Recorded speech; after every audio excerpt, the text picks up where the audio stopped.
නමෝ තස් භගවතු අරහතු සම්මා සම්බුද්දස්ස නමෝ තස් භගවතු අරහතු සම්මා සම්බුද්දස්ස නමෝ තස් භගවතු අරහතු සම්මා සම්බුද්දස්ස බුද්ධං සරණං ගච්ඡාමි බුද්ධං සරණං ගච්ඡාමි ධම්මං සරණං ගච්ඡාමි ධම්මං සරණං ගච්ඡාමි සංඝං සරණං ගච්ඡාමි සංඝං සරණං ගච්ඡාමි ဒ ුතියම්පි බුද්ධං සරණං ගච්ඡාමි බුද්ධං සරණං ගච්ඡාමි ဒ ුතියම්පි ධම්මං සරණං ගච්ඡාමි ධම්මං සරණං ගච්ඡාමි ဒ ුතියම්පි සංඝං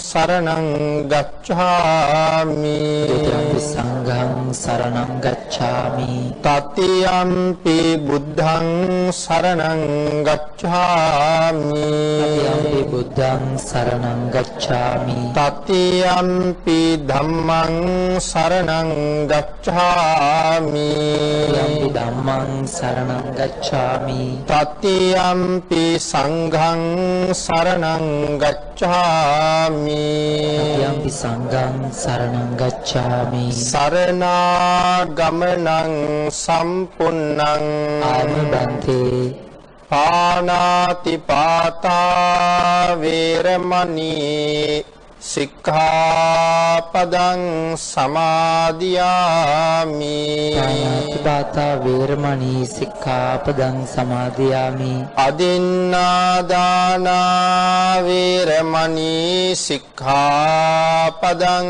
සමාදියාමි අදින්නාදාන වේරමණී සික්ඛාපදං සමාදියාමි කාමේසු මිච්ඡාචාරා වේරමණී සික්ඛාපදං සමාදියාමි කාමේසු මිච්ඡාචාරා වේරමණී සික්ඛාපදං සමාදියාමි මුසාවාදා වේරමණී සික්ඛාපදං සමාදියාමි සාවාදා වේරමණී සික්ඛාපදං සමාදියාමි පිසුනා වාචා වේරමණී සික්ඛාපදං සමාදියාමි පිසුනා වාචා වේරමණී සික්ඛාපදං සමාදියාමි පරුසා වාචා වේරමණී සික්ඛාපදං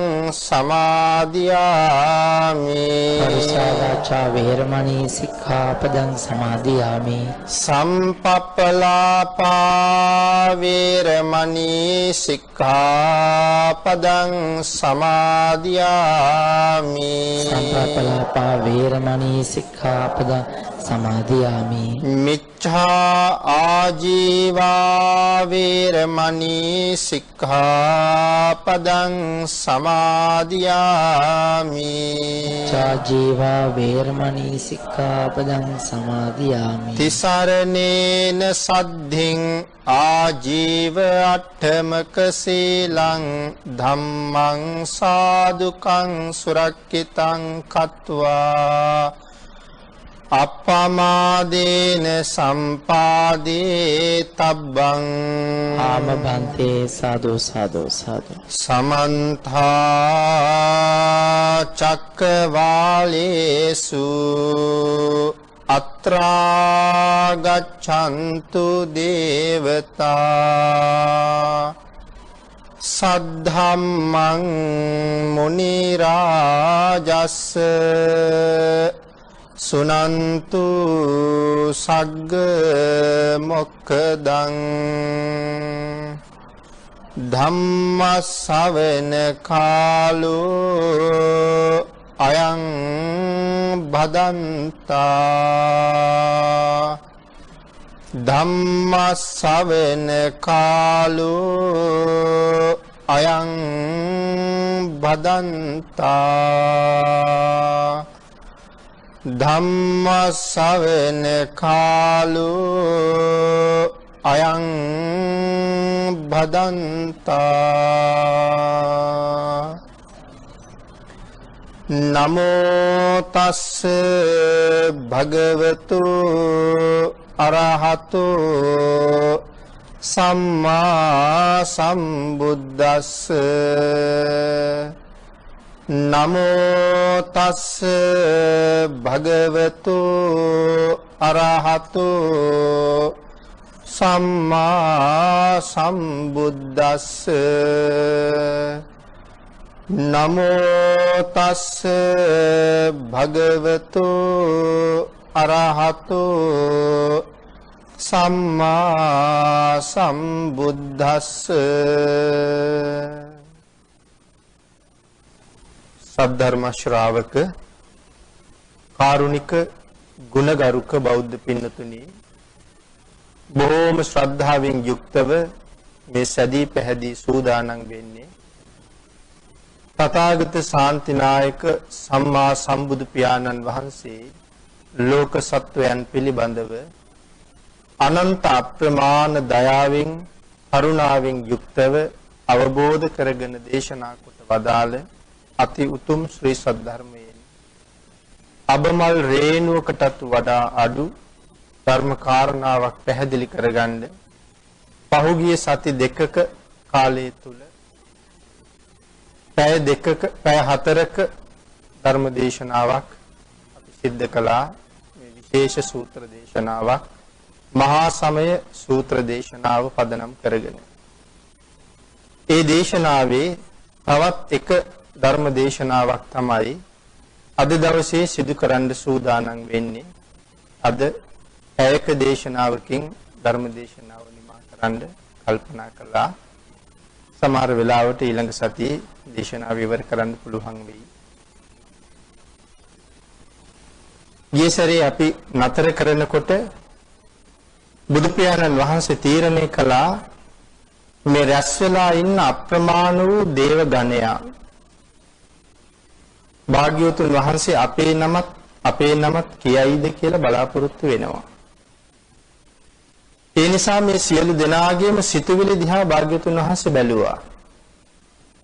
හැම කෙනෙක් ගාවම හිතේ තියෙනවා ලොකු අය ගැන විතරක් කියයි අපි ගැන නොකියයි. ඒ නිසා මේ රැස් වෙච්ච සියලුම දෙනා ගැන කතා කරන්න අවශ්‍යයි. ඒ ගැන කතා කරන්න පුළුවන් භාග්‍යවතුන් වහන්සේගෙන් ප්‍රශ්න අහමින් විසඳමින් ඒ ගැන සාකච්ඡා කෙරුවොත් මේක ආශ්චර්යමත් කියලා දැනගෙන එතන ඉඳලා භාග්‍යවතුන් වහන්සේ බැලුවා මගෙන් ප්‍රශ්න විමසන්න සුදුස්සෙක් අග්‍ර ශ්‍රාවකයන් අතර බැලුවා අග්‍ර ශ්‍රාවකයන් දෙදෙනාට බෑ 80 මහා ශ්‍රාවකයන්ට එහෙනම් කොහොමවත් බෑ මේ විශේෂ අභිඥාලාභී රහතන් වහන්සේලා 500ට කිසියම් ආකාරයකින්වත් එහෙනම් බෑ ඒක පසේ බුදුරජාණන් වහන්සේ නමකටත් කරන්න බැරි නිසා ලෞතර බුදුරජාණන් වහන්සේ නමකට විතරමයි ඒ ආශ්චර්ය දක්වන්නට පුළුවන්.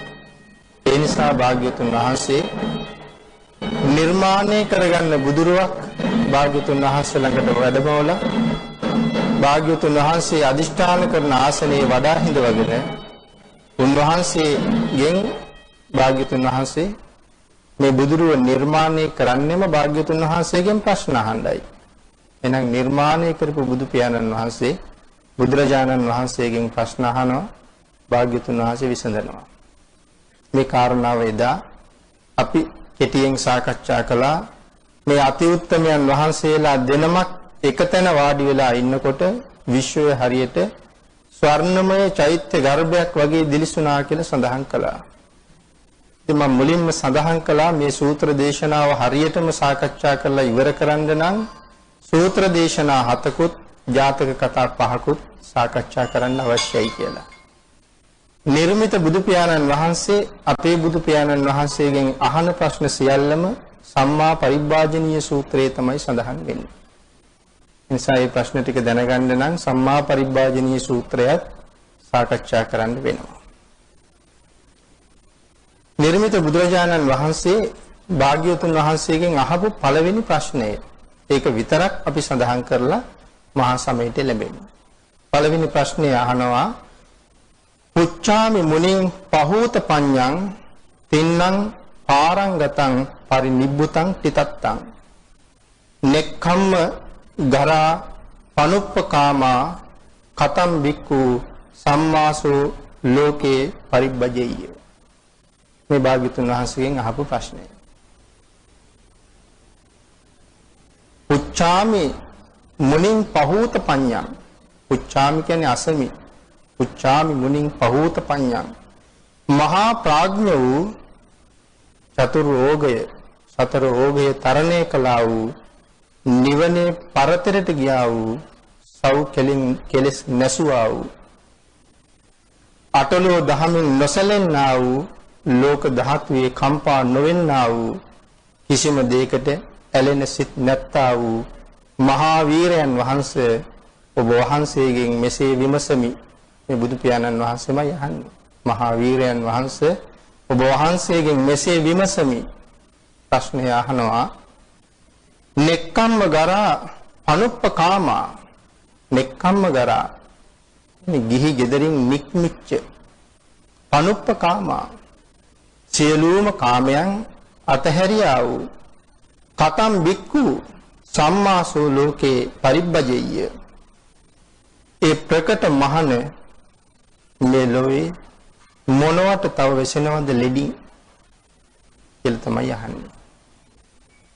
සියලුම කාම සම්පත් අතහැරලා ගිහිගෙන් නික්මිලා පැවිදි වෙච්ච කෙනා තාමත් මේ පංචකාමයෙන් ලෙඩ වෙවි සංසාරේ මොකට ඇලෙනවද? උන්වහන්සේ නික්මිලා ආවනම් උන්වහන්සේට තියෙන සංසාරේ කෙරවල හොයාගෙන යන අති උතුම් ගමනට අවතීර්ණ වෙන්නයි. එහෙම නේද ස්වාමීනි කියන ප්‍රශ්නේ තමයි මේ අහන්නේ. ඊළඟ ගාථාවෙන් භාග්‍යවතුන් වහන්සේ ඒ කාරණාවට උත්තර සපයනවා. අපි සම්මා පරිබ්බාජනීය සූත්‍රය සාකච්ඡා කරන්නේ නැති නිසා අපි මහා සමය සාකච්ඡා කරමු. අවශ්‍ය නම් අපි ඊළඟට සම්මා පරිබ්බාජනීය සූත්‍රය සාකච්ඡා කරමු. මේ ප්‍රශ්නෙට භාග්‍යවතුන් වහන්සේ උත්තර සපයලා මහා සමය දේශනාව මෙතන ඉඳලා භාග්‍යවතුන් වහන්සේ පටන් ගන්න තියෙනවා. පළවෙනි ගාථාවෙන් සඳහන් කරනවා සිලෝක මනුකස්සාමි යත්ත බුම්මා තදස්සිතා යේසිතා ගිරි ගබ්බාරං අහිතත්තා සමාහිතා පුතුසීහාව සල්ලීනා ලෝමහං සාබි සම්බුනෝ ඕදාස මනසා සුද්ධා විප්පසන්න මනාවිලා. සිලෝවක් කියන්නෙමි යම් තැනක බෝමාටු දෙවියෝ ඇද්ද රහත් වූ එතෙන් ඇසුරු කළාහු වෙත්. යම් තැනක බෝමාටු දෙවියෝ ඇද්ද රහත් වූ එතෙන් ඇසුරු කළා වූ වෙත්. නිවන් කරා මෙහෙය වූ සිත් ඇති සමාධිගත සිත් ඇති ලොමු දැහ ගැනුම් මඩුළු පිරිසුදු දැනගත් නොකිලිටි වූ වෙසසින් පහන් වූ නොකලඹුණු ඒ රහත් වූ විවික්ත වූ බොහෝ සිංහයන්සේ ගිරි ගුහා ඇසුරු කළාහු වෙත්. මෙතන සඳහන් කරනවා ගිහිගේ අතහැරලා කාමයන් අතහැරලා ශාසනයට ඇතුල් වෙච්ච භික්ෂුව මෙතන නාග කියලා හඳුන්වන්නේ රහතන් වහන්සේ. ගිරි ගුහා ඇසුරු කළා වූ සිංහයන්. ඒ කියන්නේ ඊටාම හුදකලාවට තමයි රහතන් වහන්සේ කැමති. සිංහයා කැමති කවුරුවත් නැති හුදකලා පාළු තැන්වල ඉන්නේ. එතන තියෙනවා පුදුමාකාර නිදහසක් සහ විවේකයක්. ඒ විවේකයේ භුක්ති විඳින්න තමයි සිංහයෝ ඊටාම නිහඬ පරිසරයේ ගත කරන්නේ. බුදු පියාණන් වහන්සේ මුණ ගැහෙන්නත් සේල බ්‍රාහ්මණයා යන වෙලාවේ තමන්ගේ 300ක් වෙච්ච ශ්‍රාවකයන්ට මතක් කරනවා ශ්‍රාවකයිනි මේ සම්මා සම්බුද්ධ කියලා කියන්නේ සිංහයෝ වගේ අය. නිශ්ශබ්දතාවයට තමයි ඊටාම කැමති. ඒ නිසා ඕගොල්ලෝ පය තියලා පය ඔසවනකොට ඇති වෙන වැලි හඬවත් ඇති නොවෙන්න පය තියන්න ඕනේ. පයට පෑගෙන යම් කෝටු කෑල්ලක් තියෙනවා නම් එය පවා පෑගුණොත් කැඩිලා හඬ මතුවෙන්න පුළුවන්. එහෙම හඬක්වත් නංවන්න එපා. මම භාග්‍යවතුන් වහන්සේ සමග සාකච්ඡා කරන වෙලාවට අතරමැද්දෙන් පැනලා මගෙන් ප්‍රශ්න අහන්න එපා. නිශ්ශබ්දව උන්වහන්සේ මමයි අතර තියෙන සාකච්ඡාවට සවන් දීගෙන ඉන්න කියලා ඉල්ලීමක් කරනවා. දැන් මෙතන පළවෙනි ගාථාවෙන් සඳහන් කරන්නේ අර මේ මහා සමය දේශනාවට මූලිකම හේතුව වෙන ශාක්‍ය කෝලිය දෙවංශයෙන් පැවිදි වෙන මේ මහා රහතන් වහන්සේලා පිළිබඳව තමයි එතන සඳහන් කරන්නේ. දෙවනි කාරණාවෙන් භාග්‍යතුන් වහන්සේ සඳහන් කරනවා බියෝ පංච සතේ ඤත්වා වනේ කාපිල වත්තවේ තතෝ ආමන්ත ඊ සත්තා ශාවකේ ශාසනේ රතා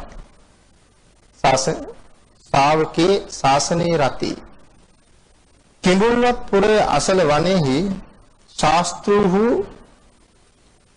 ලස්සන ඇලුණු 500කට වැඩි සව්වන් දැන බියෝ පංච සතේ ඤත්වා පංච සතේ කියලා කියන්නේ 500ට ඤත්වා කියන්නේ දැන වනේ කාපිල වත්තවේ කපිල වස්තුවේ මහා වනේ ආශ්‍රය කරගෙන තමයි මේ දේශනාව සිද්ධ වෙන්නේ. දැන් මේ රහත් වූ විශේෂයෙන් 이르දි සහිතව රහත් වූ භික්ෂුන් වහන්සේලා 500ක් භාග්‍යතුන් වහන්සේත් එක්ක මෙතන වැඩ වාසය කරනවා.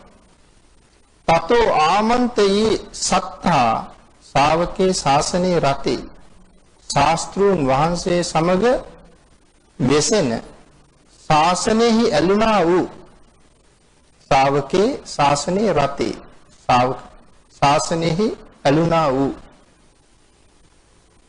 මේ භික්ෂුන් වහන්සේලා බලන්න මේ දේව කායා රැස් වෙලා ඉන්නවා. දේව කායා අභික්ඛන්තා තේ විජානාත භික්ඛවෝ මේ දෙව් පිරිස රැස් වෙලා ඉන්නේ මේ භික්ෂුන් වහන්සේලා සහිතව බුදුරජාණන් වහන්සේ දැක ගන්න තේච ආතප්ප මකරුන් සුත්වා බුද්ධස්ස ශාසනං බුදුරජුන්ගේ හස්න ආසා දිවස උපදවනු රුව වැඩු භාග්‍යතුන් වහන්සේගේ දේශනාව අහලා බුදු පියාණන් වහන්සේ භික්ෂුන් වහන්සේලාට මතක් කරන්නේ මේ දේව ගණයා රැස් වෙලා ඉන්නවා ඔබත් මමත් දැක ගන්න. දිවස වැඩු මගේ දේශනාව අහලා මුලින්ම ශාසනයට තිබෙන නොයල්මක් මේ සම්බන්ධයේ හරියට දන්නේ නැති කෙනෙකුට මේක ටිකක් අවබෝධ වෙනවා අඩු වෙන්න පුළුවන්. මුලින්ම අර භික්ෂුන් වහන්සේලා 500ට තිබුණ විසෝවරු දාලා පැවිදිකමේ ඉන්න බැරි නොයල්ම.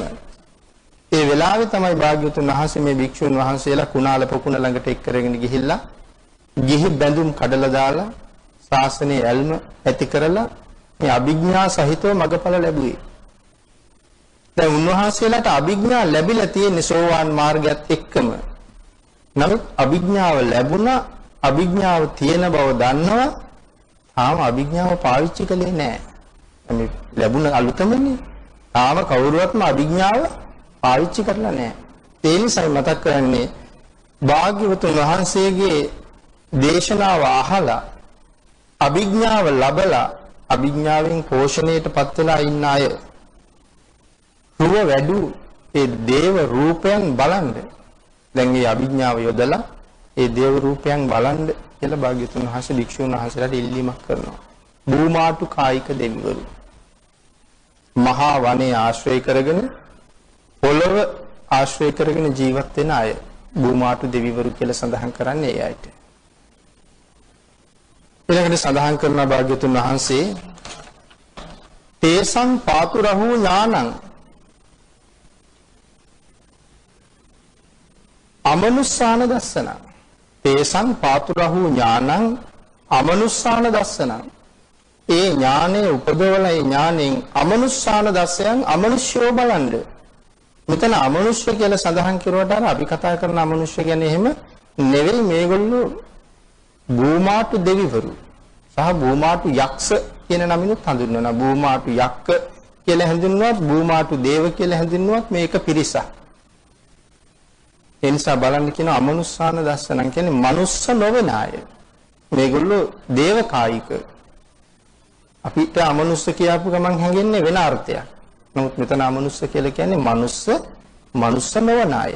මනුස්ස නොවන අය දිහා බලන්න කියලා දේශනා කරනවා. අපේකේ සත මද්දක්කුන් සහස්සං අතසන්තතින් දහස් ගණන් රැස් වෙලා ඉන්නවා මනුෂ්‍ය නොවන අය. ඔබලා ලබාවු අභිඥා යොදලා ඒ අය දිහා බලන්න. සතන් ඒකේ සහස්සානි අමනුස්සාන මද්දසුන් අපේකේ සත මද්දක්කුන් දිසා සබ්බා පුටාහු අප්පේකේ නත මද්දක්කුන් කියලා සඳහන් කරලා තියෙනවා.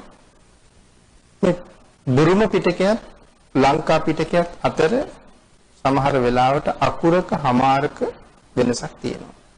බැද්දිම වෙනසක් වෙලා තියෙනවා නම් අකුරක වෙනසක් තමයි වෙලා තියෙන්නේ මේ අවුරුදු 2560ටම වෙනස් වෙලා තියෙන්නේ අකුරක වගේ වෙනසක්. ඉතින් මෙතන සඳහන් කරනවා අප්පේකේ නත මද්දක්කුන් කියලා.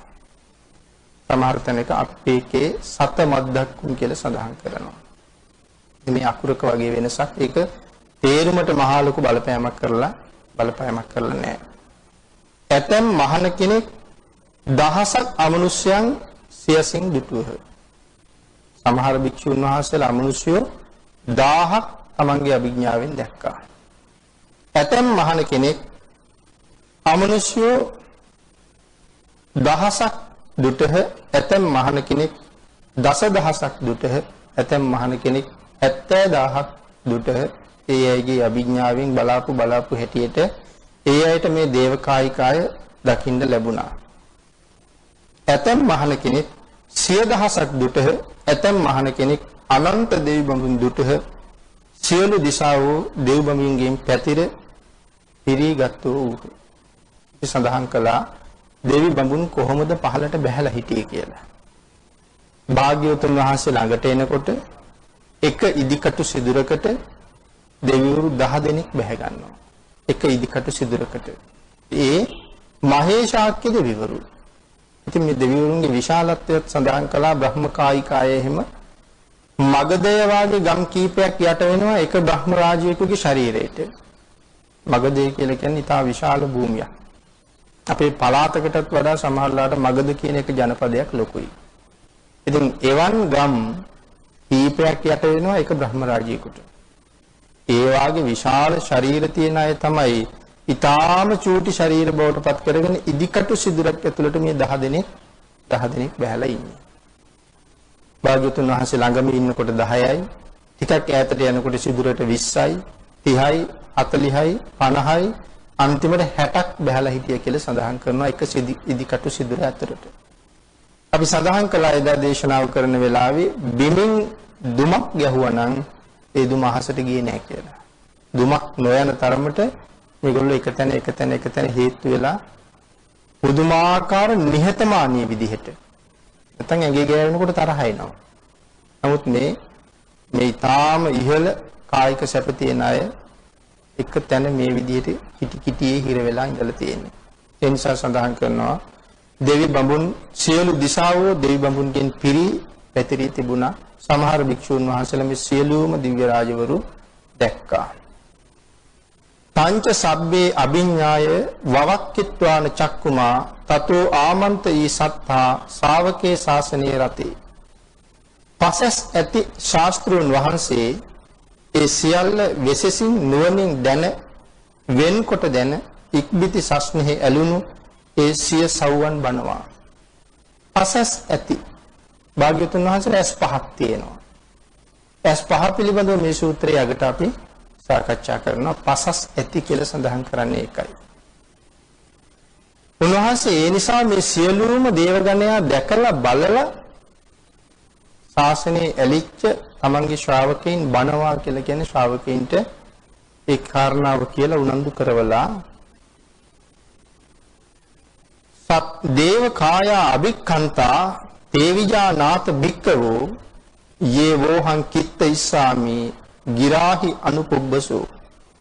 භාග්‍යවතුන් වහන්සේ සඳහන් කරන මහණෙනි දිව්‍ය සමූහය එළඹියා වචන වලින් පිළිවෙලින් යම් දෙවි කෙනෙකු හෙළිදරව් කරන්නේද ඔවුන් දැනගනිව්. දැන් මේ දේව සමූහය එළඹිලා ඉන්නවා. මම දැන් හැම එක්කෙනාම නම කියා ගෝත්‍රය කියා ඒගොල්ලන්ට ආමන්ත්‍රණය කරනවා. නැත්නම් ඒගොල්ලෝ හඳුන්වලා දෙනවා. ඒ සියලු දෙනාම මනාව දකින්න ඒ කයින් ඒ නමින් මහේශාක්‍ය අල්පේශාක්‍ය බවින් මේ අය හඳුනා ගන්න දැන් මේ විදිහට මේ අය හඳුන්වලා දෙනවා මම. සත්ත සහස්සා යක්ඛා බුම්මා කාපිල වත්තවා ඉද්දි මන්තෝ ජුති මන්තෝ වන්න වන්තෝ යසස්සිනෝ. මෝද මානා අභික්කාමුං වික්ඛූණං සමිතින් වනං. මෙතන සමිති වික්ඛූණං සමිතින් වනං. මේ සමිති කියන වචනේ අපෙත් තියෙනවා. මේ සමිති කියලා කියන්නේ සිංහල වචනයක් නෙමෙයි පාලි වචනයක්. වික්ඛූණං සමිතින් වනං. සමිති කියලා කියන්නේ අදත් රැස්වීමට. එදත් රැස්වීමට. නමුත් සමිති කියලා කියේ පාලි වචනේ. වික්ඛූණං සමිතින් වනං. මේ මහා වනයේට රැස් වෙලා ඉන්න සංගමය සමිතිය. සත්ත සහස්සා යක්ඛා බුම්මා කාපිල වත්තවා. කපිල වස්තුවට රැස් වෙලා ඉන්නවා සත්ත සහස්සා 7000ක්.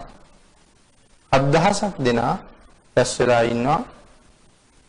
ඉද්ධිමන්තෝ ජුතිමන්තෝ වන්නවන්තෝ යසස්සිනෝ. මේගොල්ලෝ යක්ෂ කියලා හඳුන්වන්නේ. හැබැයි ඉද්ධිමන්තෝ මේ යක්ෂයන්ට 이르දි තියෙනවා. වන්නවන්තෝ යසස්සිනෝ පතරම් පාටයි. අපි යක්ෂයෝ කියලා කියවට මේගොල්ලෝ අපි බලාපොරොත්තු වෙන හිතන යක්ෂයෝ නෙමෙයි. 이르දි තියෙනවා පතරම් පාටින් දිලිසෙනවා. ඒ තරම් හරි ලස්සනයි මේ යක්ෂ කායික මුලින් සඳහන් කළේ යක්ෂයෝ කියලා කියනවා දෙවිවරු කියලා කියනවා. ඉතින් මෙතන යක්ෂ කායික කියලා සඳහන් කරන නිසා බොහොම 이르දිමන්තයි, ඊටාම ලස්සන රූප වලින් යුක්තයි. මෝද මානා අභික්කාමුං බික්ඛූණං සමිතින් වනං. මේ රැස් වෙලා ඉන්නවා මේ භික්ෂූන් වහන්සේලාගේ රැස්වීම බලන්න. මෙතන 7000ක් ඉන්නවා මේ ගන්ධබ්බ කායික යක්ෂ දෙවිවරු. අර වාගේ ලස්සන අය. චසහස්සා හේමවතා යක්ඛා නානත්ත වන්නා ඉද්ධිමන්තෝ ජුතිමන්තෝ වන්නවන්තෝ යසස්සිනෝ මෝදමානා අභික්ඛාමුං භික්ඛූණං සමිතින් වනං. චසහස්සා කියලා කියන්නේ 6000ක්. චසහස්සා හේමවතා. මේ හේමවත කියන කුලයට අයිති 6000ක් යක්කයෝ. ඒගොල්ලොත් අර වාගෙම 이르දි තියෙනවා. හරිම ලස්සනයි දිලිසෙමින් බබලමින් ඉන්න අය. භික්ෂූන් වහන්සේලා බලන්න එකතු වෙලා. සාතා ගිරා තිසහස්සා. සාතා ගිර කියන පර්වතයේ ජීවත් වෙන අය. තිසහස්සා කියලා කියන්නේ 3000ක්. සාතා ගිරා තිසහස්සා යක්ඛා නානත්ත වන්නිනෝ ඉද්ධිමන්තෝ ජුතිමන්තෝ වන්නවන්තෝ යසස්සිනෝ මෝදමානා අභික්කාමුං භික්ඛූණං සමිතින් වනං. මේ සාතාගිර කියන පර්වතයේ වාසය කරන යක්ෂයෝ 3000ක් රැස් වෙලා ඉන්නවා. මුල්ම තැන 7000යි, ඊළඟට 6000යි, මෙතන 3000යි. මේ පිරිස මුලින්ම එකතු වෙලා ඉන්නවා මේ භූමාටු කායික අය. මේගොල්ලෝ තමයි භාග්‍යවතුන් වහන්සේ මේ මුලින්ම හඳුන්වලා දීලා තියෙන්නේ. ඊළඟ ගාථාවෙන් සඳහන් කරනවා ඉද්ධිමන්තෝ ජුතිමන්තෝ වන්නවන්තෝ යසස්සිනෝ මෝදමානා අභික්ඛාමුං භික්ඛූණං සමිතින් වනං. වෙස්සා මිත්තා පංචසතා යක්ඛා නානත්ත වන්නිනෝ ඉද්ධිමන්තෝ ජුතිමන්තෝ වන්නවන්තෝ යසස්සිනෝ. මෙතන සඳහන් කරනවා 이르දිමත් වූ ඊටාම ලස්සන ශරීර ඇත්තා වූ මේ යක්ෂයෝ කිඹුල්වත් පුර 이르දිමත්ව බබලනවා මේ වෙලාවේ. පැහැපත් යසස් ඇති 7000ක් යක්ෂයන්ගෙන්, ඊළඟට 6000ක් යක්ෂයන්ගෙන්, 3000ක් යක්ෂයන්ගෙන් තමයි කිඹුල්වත් පුරයේ බැබලෙමින් තිබුණේ. මෙසේ නන්නදෑරුම් ඇති පැහැසුම් ඇති ඉඳුමෙන් බබලන පැහැපත් යසස් ඇති 12000ක් දෙවියෝ සතුටු වෙමින් රහත් භික්ෂූන්ගේ සමාගමේ දක්නට පැමිණියා. දැන් මේ භූමාටු අය 16000ක් මේ රහත් භික්ෂූන් වහන්සේලා දැක ගන්න මෙතෙන්ට පැමිණියා. එතන සඳහන් කරනවා 8 වෙනි දවසේ හැම මාසෙම 8 වෙනි දවසේ මේ දෙවිවරු එහෙම නැත්නම් 8 වෙනි දවසේ තවතිසාවේ ධර්ම දේශනාවක් පැවැත්වෙනවා. හැම මාසයකම 8 වෙනි දවසේ ධර්ම දේශනාවක් පැවැත්වෙනවා. ඊළඟට හැම මාසෙම 8 වෙනි දවසේ මේ තවතිසාවැසි පිරිසක් මනුස්ස ලෝකෙට එනවා. එදත් එනවා, අදත් එනවා, හෙටත් එනවා. එතකොට මේගොල්ලෝ ඔක්කොම අපි කරන දේවල් දකිනවා බලනවා. හැම මාසෙකම 8 දවසකට සැරයක් එන්නේ 8 වෙනි දවසේ එනවා. 14 වෙනි දවසේ එනවා ඉන්ද්‍ර කියන සක්දෙවිඳුගේ පුත්තු. මුලින්ම එන්නේ සක්දෙවිඳුත් නෙමෙයි පුත්තුත් නෙමෙයි සාමාන්‍ය අය 8 වෙනි දවසේ. 14 වෙනි දවසේ එනවා ඉන්ද්‍ර නමින් ඉන්න පුත්තු. 15 වෙනි දවසේ රජවරු එනවා. එතකොට මේ දෙවියන්ගේ පුත්තු. එතකොට දෙවියන්ට පුත්තු ඉන්නවද දරුවෝ ඉන්නවද කියලා අපිට හිතෙන්න පුළුවන්. එහි උපපාතිකයිනේ. එතකොට කොහොමද ඒගොල්ලන්ට දරුවෝ ඉන්නේ? මොකද මේ සූත්‍රයේ ඉස්සරහට දිගටම දේව දරුවෝ ගැන සඳහන් කරනවා. සඳහන් කරනවා යම් තැනක දේව විමානයක් ඇති වුනහම ඒ දේව විමානයට නායකයෙක් ඉන්නවා. නායකයෙක් වෙනුවෙන් දේව විමානය ඇති වෙන්නේ. ඒ නායකයාගේ උකුලේ උපන්නොත් උපපාතිකව පහළ වෙන්නේ. එකපාරම උකුල උඩ පහළ වුණොත් ඒගොල්ලෝ දරුවෝ. යහනේ පහළ වෙලා හිටියොත්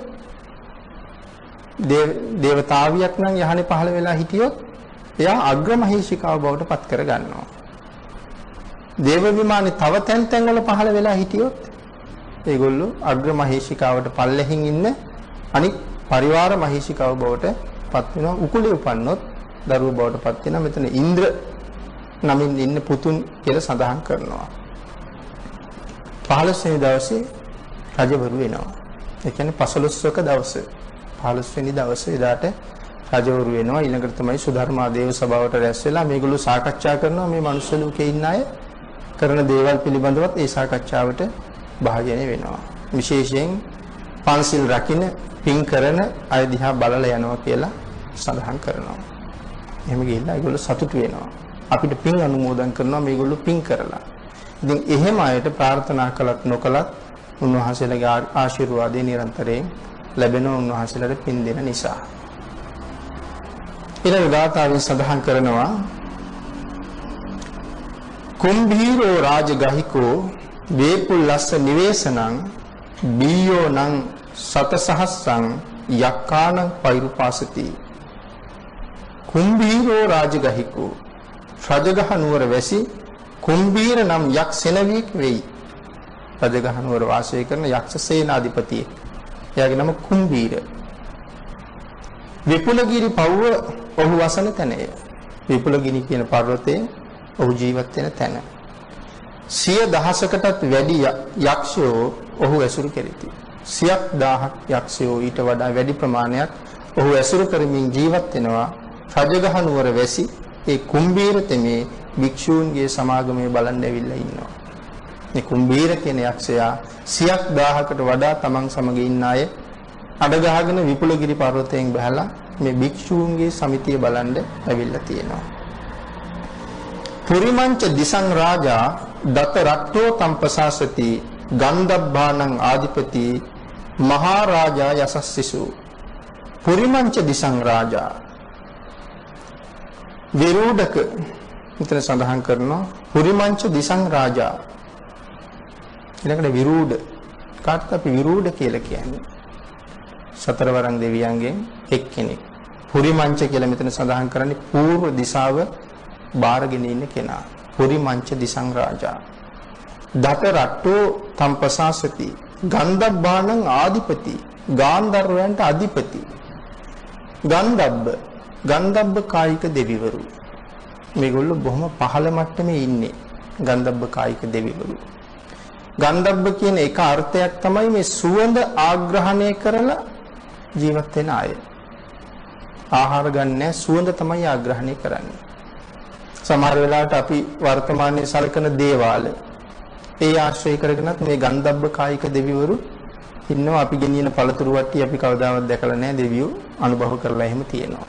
සමහර වෙලාවට ඒ සුවඳ ආග්‍රහණය කරනවා. මල් වල සුවඳ, ගස් වල කඳන් වල සුවඳ, කොළ පොතු වල සුවඳ ආග්‍රහණය කරලා ජීවත් වෙන අය මේ ගන්ධබ්බ කායික ගණයට අයිති වෙනවා. පූර්ව දිශාව බාරව කටයුතු කරන දිව්‍ය රාජයා යටතේ තමයි මේගොල්ලෝ ඉන්නේ. ගන්ධබ්බානං ආධිපති, ගාන්ධර්වයන්ට අධිපති. තවත් අපි ගන්ධබ්බ කියන වචනේ හඳුන්වනවා තව තැනක. කාටද ගාන්ධර්ව කියන වචනේ පාවිච්චි කරනවා. මේ සංගීතය පිළිබඳව කතා කරනකොට ගාන්ධර්ව කියන වචනේ සඳහන් කරනවා. එහෙනම් සුවඳ උරා ජීවත් වෙන අයටත් ගන්ධබ්බ කියන වචනේ පාවිච්චි කරනවා කියලා සඳහන් කරනවා. පුත්තා පිතස්ස බහවෝ ඉන්ද නාමා මහබ්බලා ඉද්දි මන්තෝ ජුති මන්තෝ වන්නවන්තෝ යසස්සිනෝ. ඔහුගේ මේ ඉන්ද්‍ර නැමැති පුතුන්ද අඬ ගහගෙන දිලිසෙමින් බැබලෙමින් භික්ෂුන් වහන්සේලාගේ සමිතිය බලන්නේ මේ ගන්ධබ්බ කායික පිරිස ඇවිල්ලා ඉන්නවා. පුංචි පිරිසක් එහෙම නෙමෙයි මේ පිරිස. කෝටි ලක්ෂයක් මේ සතරවරන් දෙවියන්ගෙන් එක්කෙනෙක් යටතේ පාලනය වෙන පිරිස කෝටි ලක්ෂයක්. එතකොට මේ පූර්ව දිශාව බාරව ඉන්න රජුරෝ එනවා කියලා කියන්නේ කෝටි ලක්ෂයක් අඬ ගහගෙන ඉන්නේ.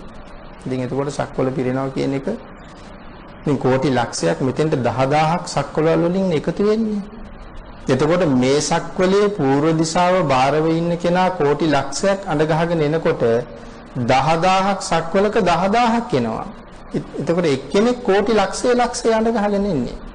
10000ක් සක්වලට සතරවරන් දෙවිවරු 40000ක් ඉන්නවා. එතකොට මේ 40000ම එක්කෙනෙක් කෝටි ලක්ෂය බෙගින් අඬ ගහගෙන ඉන්නේ. ඉතින් ඒ නිසා මහා පුදුම දේව සමාගමක් තිබුණා කියන එක අපිට එතකොට වැටහෙනවා.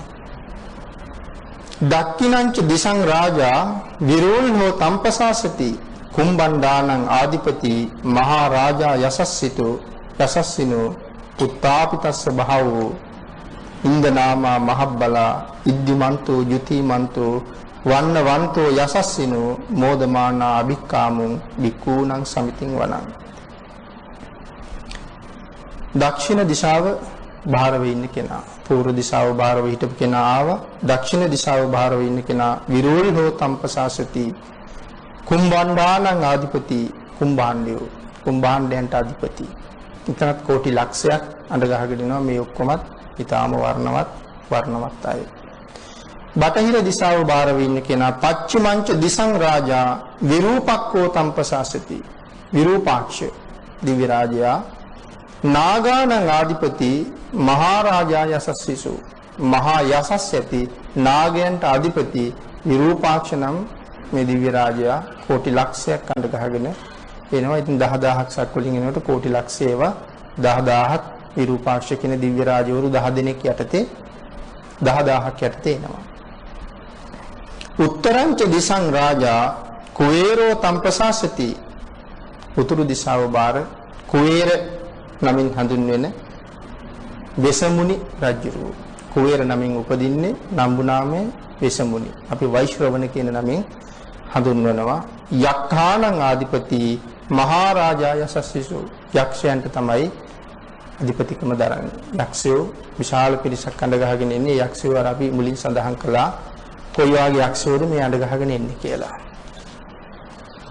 ඊළඟ කාරණාව සඳහන් කරනවා පුත්තාපිතස්ස බහවෝ ඉන්ද නාමා මහබ්බලා විද්දිමන්තෝ ජුතිමන්තෝ වන්නවන්තෝ යසස්සිනෝ. වර්ණවත් වූ ඉන්ද්‍ර නම් දරුවොත් අඬ ගහගෙනයි එන්නේ. පුරිමංච දිසං රාජා දත රට්ටෝ පුරිමංච දිසං දත රට්ටෝ දක්ඛිනේන විරූල්හකෝ පච්චිමේන විරූපක්ඛෝ කුවේරෝ උත්තරං දිසං චත්තාරෝතේ මහරජා සමන්ත චතුරෝ දිසා දදල්හමානා අට්ටංසු. ආයතර බුරුම පිටකේ ලංකා පිටකේ වෙනස මෙතන පේනවා. දදල්හමානා කියලා කියන්නේ බුරුම පිටකේ ලංකා පිටකේ සඳහන් කරන්නේ දදල්හමානා කියලා. අල්දායන්නක් සඳහන් කරනවා මෙතන එක අකුරක එක අල් කිරීමක වෙනසක් තියෙනවා. දදල්හමානා දදල්හමානා. සමන්තා චතුරෝ දිසා සමන්තා කියලා කියන්නේ සම්පූර්ණ වෙලා තියෙනවා. දැන් හතර දිශාවම මේ කෝටි ලක්ෂය ඇවිල්ලා හතර දිශාවම සම්පූර්ණ වෙලා තියෙනවා. සක්වලවල් කෝටි 10000කින් කෝටි ලක්ෂයව 10000 සම්පූර්ණ කරලා තියෙනවා. තේසං මායාවිනෝ දාසා ආගු වංචනිකා සටා තේසං මායාවිනෝ දාසා ඔවුන්ගේ දාසයෝ අඬ ගහගෙන ඇවිල්ලා තියෙනවා. හැබැයි ඒගොල්ලෝ මායාවිනෝ දාසා මායාවිනෝ කියලා කියන්නේ මායම් අපි කියලා කියන්නේ කපටිකම් මායම කියලා අපි කියන්නේ මේ දාසියෝ හරි කපටි ඒගොල්ලෝ. ආගු වංචනිකා සටා. හරි වංචාකාරයි ඒගොල්ලෝ. වංචනිකයි. සටා කියලා මෙතන සඳහන් කරන්නේ නැති ಗುಣ පෙන්නනවා. සටා කියලා සට කපට කියන වචනයක් අපි පාවිච්චි කරනවා. නැති ಗುಣ පෙන්නනවා. සිල්වත් නැතුව සිල්වත් වගේ ඉන්නවා. ශ්‍රද්ධාවන්ත නැතුව ශ්‍රද්ධාවන්තයි වගේ ඉන්නවා. බොහොම ඉදුරන් නිවාගත්තා වගේ නමුත් ඉදුරන් නිමිලා නැතුව ඉන්නවා. සට කපට කියන වචනේ පාවිච්චි කරන්නේ ඒකට තමයි වංචනිකා සටා කියලා හඳුන්වන්නේ. මායා කුටෙන්ඩු වෙටෙන්ඩු කියලා සමහර තැනක සඳහන් කරනවා. මායා කුටෙන්ඩු වෙටෙන්ඩු විතුච්ච විතුඩෝ සහ මේ සඳහන් කරන්නේ මේගොල්ලන්ගේ නම් මායා කුටෙන්ඩු වෙටෙන්ඩු විතුච්ච විතුඩෝ සහ කියලා කියන්නේ සමග මේගොල්ලෝ සමග චන්දනෝ කාම සෙට්ටෝච කින්නු ගණ්ඩු නිගණ්ඩුච පනාදෝ ඕපමඤ්ඤෝච දේව සූතෝච මාතලී චිත්තසේනෝච ගන්ධබ්බෝ නලෝ රාජා ජනේ සබෝ. මෙතන නලකාර දේවපුත්ත නලෝ රාජා සමහර වෙලාවට නලකාර දේවපුත්ත කියලා හඳුන්වනවා ඇත්තේ මෛත්‍රී බුදු පියාණන් වහන්සේ කාලේ ශක්තිති රාජ්‍ය දරන කෙනා වෙන්න පුළුවන්. නලකාර දේවපුත්ත කියලා කියන්නේ. ජනේ සබ කියලා කියන්නේ මේ මහා සමය දේශනාව බිම්බිසාර රජුගේ අපවත් වීමෙන් පස්සේ නම් කෙරුණේ. මෙතන ජනේ සබ කියලා කියන්නේ එහෙනම් බිම්බිසාර රජු. බිම්බිසාර රජු තමයි ජනේ සබ කියලා හඳුන්වන්නේ. ජන වසබ කියන නමින් තමයි අද දෙව්ලොවේ ඉන්නේ. නිසා රජුගේ අපවත් වීමෙන් පස්සේ නම් මේ දේශනාව කෙරුණේ. මෙතන ජන වසබ වෙන්නේ රජු. අතාගු පංචසිකෝ චේව තිම්බරු සූර්ය වච්චසා. අතාගු පංචසිකෝ චේව පංචසික කියන දිව්‍ය පුත්‍රයා තිම්බරු සූර්ය වච්චසා. මෙතන තිම්බරු කියලා කියන්නේ තිම්බරු කායික දෙවියෙක්. සූර්ය වච්චසා මේ තිම්බරු කියලා කියන්නේ දෙවියා අසුරෙක්. අසුර රාජයෙක්. සූර්ය වච්චසා මෙයාගේ දුව තමයි සූර්ය වච්චසා කියලා කියන්නේ. මෙයාගේ නම භද්‍රා. නමුත් සූර්ය වච්චසා කියලා කියන්නේ මේ දුව සූර්යයා වගේ දිලිසෙනවා. ඒ නිසා සූර්ය වච්චසා කියන නම එයාට තියලා තියෙනවා. මේ තිම්බරු කියන අසුරයාගේ දුව. සක්දෙවිඳු මේ කවුද මේ තිම්බරු කියන කාරණාව බොහොම ගැඹුරට විස්තර කරලා තියෙනවා මෙතන. මේ පංචසික දිව්‍ය පුත්‍රයා හරි කැමැත්තෙන් ඉන්නවා. මෙයා හරි ලස්සන ගායනා කරන්න පුළුවන් කෙනෙක් පංචසික කියලා කියන්නේ. පංචසිකගේ වීණා වාදනය ගැන අපි කතා කරනවා. මේ පංචසික දිව්‍ය පුත්‍රයා නිරන්තරයෙන් බුදු පියාණන් වහන්සේ දකින්න එන්න කැමතියි. දැන් අපි වුණත් කෙනෙක් හම්බ වෙන්න යන්න ඕන නම් ටිකක් වැදගත් කෙනෙක්. අපි එකපාරම යන්නේ නිතරම එයා මුණ ගැහෙන්න යන කෙනෙක් එක්ක ගියොත් අපිට වැඩි ලේසි කියලා අපි දන්නවා. ඒ නිසා මේ පංචසික කියන දිව්‍ය පුත්‍රයා නිරන්තරයෙන් බුදු පියාණන් වහන්සේ මුණ ගැහෙන්න එනවා. දැන් මේ සක්‍ර දේවේන්ද්‍රයන් වහන්සේගේ අවශ්‍ය පිරිහිලා. දැන් එයාට අවශ්‍යයි දැන් බයේ ඉන්නේ. චුත වෙලා කොහේ යයිද මොනවා වෙයිද කියලා. නමුත් ඒ අතර කල්පනා කරනවා මගේ අවශ්‍ය දික් කරගන්න ක්‍රමයක් නැද්ද කියලා කල්පනා කරනවා. එතකොට මතක් වෙනවා බුදු පියාණන් වහන්සේ ගාවට ගියොත් නම් අවශ්‍ය දික් කරගන්න පුළුවන්. නමුත් යන්න මේ නිතරම යන අයට විතරයි යන්න පුළුවන්. නැත්නම් එහෙම යන්න දෙන්නේ අනවශ්‍ය වෙලාවෙ. දෙවිවරු බුදු පියාණන් වහන්සේ මුණ ගැහෙන වෙලාවක් තියෙනවනේ. ඒ වෙලාවට යන්න දෙනවා මිසක් නැත්නම් යන්න දෙන්නේ නැහැ. ඒ නිසා මේ පංචසික දිව්‍ය පුත්‍රයා සක්දේවින්දට වඩා පල්ලෙහින් ඉන්නේ. නමුත් රජුරවන්ට සිද්ධ වෙනවා මේ පල්ලෙහා එක්කිනාගෙන් උදව්වක් ඉල්ලන්න. ඒ නිසා කතා කරලා කියනවා යමු භාග්‍යතුන් වහන්සේ මුණ ගැහෙන්න. ඒකට මෙයාගේ මාර්ගයෙන් තමයි සක්දේවින්ද යන්න හදන්නේ. මේ වෙලාවේ පංචසික යනකොට භාග්‍යතුන් වහන්සේ සමාධියට සමවැදිලා ඉන්නේ. දැන් මෙහි සක්දේවින්දගේ අවශ්‍ය පිරිහීමෙන් යනවා තව මොහොතයි. අවශ්‍ය ඉවර වෙන්නේ. භාග්‍යතුන් වහන්සේ සමාධියට සමවැදිලා කතා කරන්නත් බෑ. දැන් සක්දේවින්දට හරි බය අවශ්‍ය ඉවරුනොත් මොනවා වෙයිද කියලා. පංචසිකටත් කරගන්න දෙයක් නෑ සමාධියට සමවැදිලා භාග්‍යතුන් වහන්සේ. ඒ වෙලාවේ පංචසික භාග්‍යතුන් වහන්සේ ළඟට ඉඳලා හරි ලස්සන ගීතයක් ගායනා කරනවා. ඒ ගීතේ ගායනා කරනකොට බුදු පියාණන් වහන්සේ සමාධියෙන් අවදි වෙනවා. සමාධියෙන් අවදිලා අහනවා පංචසික. කවුද ගීතේ ලියුවේ? කවුද ඒක හැදුවේ? කියලා ඇහුවා. ඒ ළමයා කියන ස්වාමීන් වහන්සේ හැදුවේ මම්මයි. මොකටද ඒක හැදුවේ? ස්වාමීන් මං හරි කැමතියි මේ සූර්යවච්චසා විවාහ කරගන්න. ඒ වුණාට සූර්යවච්චසා මට කැමති නෑ. සූර්යවච්චසා කැමති මාතලී කියන දිව්‍ය පුත්‍රයාගේ පුතා සිකන්ඩි. සිකන්ඩිට තමයි සූර්යවච්චසා කැමති. මට කැමති නෑ. හැබැයි සූර්යවච්චසා ශ්‍රද්ධාවන්තයි. බුදු ගුණ ගීයක් ගයලා සූර්යවච්චසා මට කැමති කරගන්න පුළුවන්ද කියලා බලන්න තමයි මෙයා මේ ගීතේ හදලා තියෙන්නේ. ස්වාමීනි මගේ හැදේ මම මෙන්න මේ සිද්ධිය නිසා. දැන් මේ වෙලාවේ භාග්‍යවතුන් වහන්සේත් එක්ක මෙයා එයාගේ හපංකම් කියනවා. මේ සක්දෙවිඳට එළියට වෙලා බය එයා තව එළියේ. එයාගේ ආයුෂ පිරිනනවා. ඒ වෙලාවේ කතා කරලා කියනවා ඉක්මන් කරන්න ඕක පස්සෙක දාලා මට කතා කරන්න අවස්ථාව ආරම්භ දෙන්න කියලා. ඒ වෙලාවේ බුදුරජාණන් වහන්සේත් එක්ක සාකච්ඡා කරලා ධර්ම සාකච්ඡාවක් කරනකොට සක්දෙවිඳට පින් වැඩෙනවා. එතකොට ධර්ම සාකච්ඡාවක් කරනකොට ධර්ම දේශනාවක් අහනකොට මොනතරම් පින් වැඩෙනවද කියන කාරණාව දැන් මෙයාගේ මුළු සංසාරගත පින ඉවර වෙලා චුත වෙන්න හදන්නේ. මෙයා දන්නවා භාග්‍යවතුන් වහන්සේ ළඟට ගිහිල්ලා ධර්ම කාරණාවක් සාකච්ඡා කළොත් මට අනිවාර්යෙන් ආපහු අවශ්‍ය දික් කරන්න පුළුවන්. ධර්ම සාකච්ඡාව කරනකොට මෙයාට පින් වැඩෙනවා. ඒ වුණාට පරණාවශ්‍ය ඉවර වෙන්නේ පරණාවශ්‍ය ඉවර වෙනවා. ඉවර වෙලා සක්දෙවිඳ චුත වෙනවා. චුත වෙච්ච සැලින් අතරක් නෑ ආපහු එතනම උපදිනවා. මෙයා මැරිලා ඉපදිච්ච බව දන්නේ බුදු පියාණන් වහන්සේ සක්දෙවිඳ විතරයි. එතකොට මේ අත්හැරීම සහ හට ගැනීම කියන එක මොන තරම් වේගයෙන් සිද්ධ වෙනවද කියන කාරණාව මෙතනදී තවත් පැහැදිලි වෙන තැනක්. අපි තව ඉතින් බොහෝ දේවල් අල්ලගෙන අර හිටියා මෙහෙ හිටියා. ආහාර මැරිද්ද මෙහෙ ඇවිද්ද කියලා අපි කතා කරනවා සමහර වෙලාවට. එහෙම එකක් නෑ මේ අතරක් නෑ කියලා කියන්නේ මෙතන අතහැරලා ඊළඟ තැන උපදින මේ සිදුවීම් දෙක අතරට ඉසකයා ගහක්වත් දාන්න තරම් ඉඩක් නෑ. අත්හැරීමත් අල්ලා ගැනීමත් දෙක සිද්ධ වෙනවා. ඒකයි සඳහන් කරන්නේ සක්දෙවිඳ මැරුණා කියලා හැම එතන ඉන්න කිසි කෙනෙක් දන්නේ නෑ. අතරමින් පංචසිකවත් දන්නේ නෑ මරුණා කියලා. බුදු පියාණන් වහන්සේ ඒක දන්නවා. සක්දෙවිඳ දන්නවා මම මැරිලා ආපහු උපන්න කියලා. ඉතින් මේ සූර්යවච්චසා කැමති කරගන්න පංචසික ගීතයක් හදලා ඒ ගීතය මෙතෙන්ට ප්‍රයෝජනවත් වෙනවා සක්දෙවිඳට. භාග්‍යවතුන් වහන්සේ මුණ ගැහෙන්න සහ අවදි කරව ගන්න.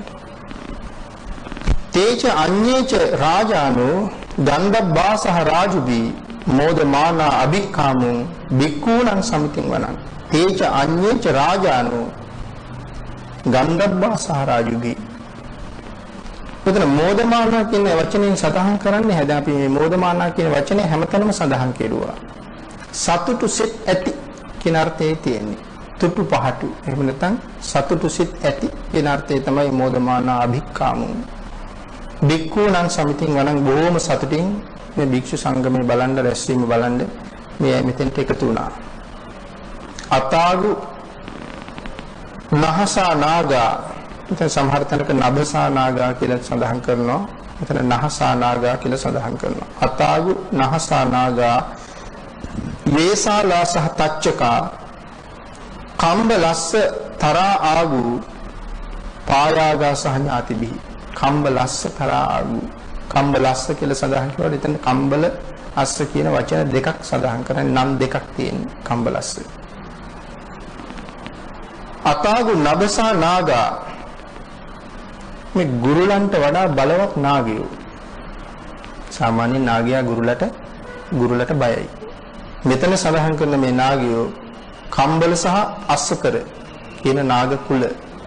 ඒගොල්ලෝ ගුරුලන්ට වඩා බලවත්. ගුරුලට බය නැහැ. ඒකයි සඳහන් කරන්නේ පායාගා සහ ඥාතිභී. මේගොල්ලොත් මෙතෙන්ට රැස් වෙලා ඉන්නවා ඥාති සංඝයා සමග. ඥාති සංඝ. එතකොට මේ සංඝ කියන වචනේ තේරුම සංඝ කියන වචනේ තේරුම සමූහ කියන එක. ඥාති සංඝ. මේ සමහර වෙලාවට සමහර කෙනෙක් සඳහන් කරලා තියෙනවා මේ භික්ෂු කියලා කියන්නේ මහාන වුණාට පස්සේ. මහාන වුණාට පස්සේ භික්ෂු. සෝවාන් වුණාට පස්සේ සංඝ. ඉතින් මිත්‍යා දෘෂ්ටියක් එහෙම සඳහන් කරනවා.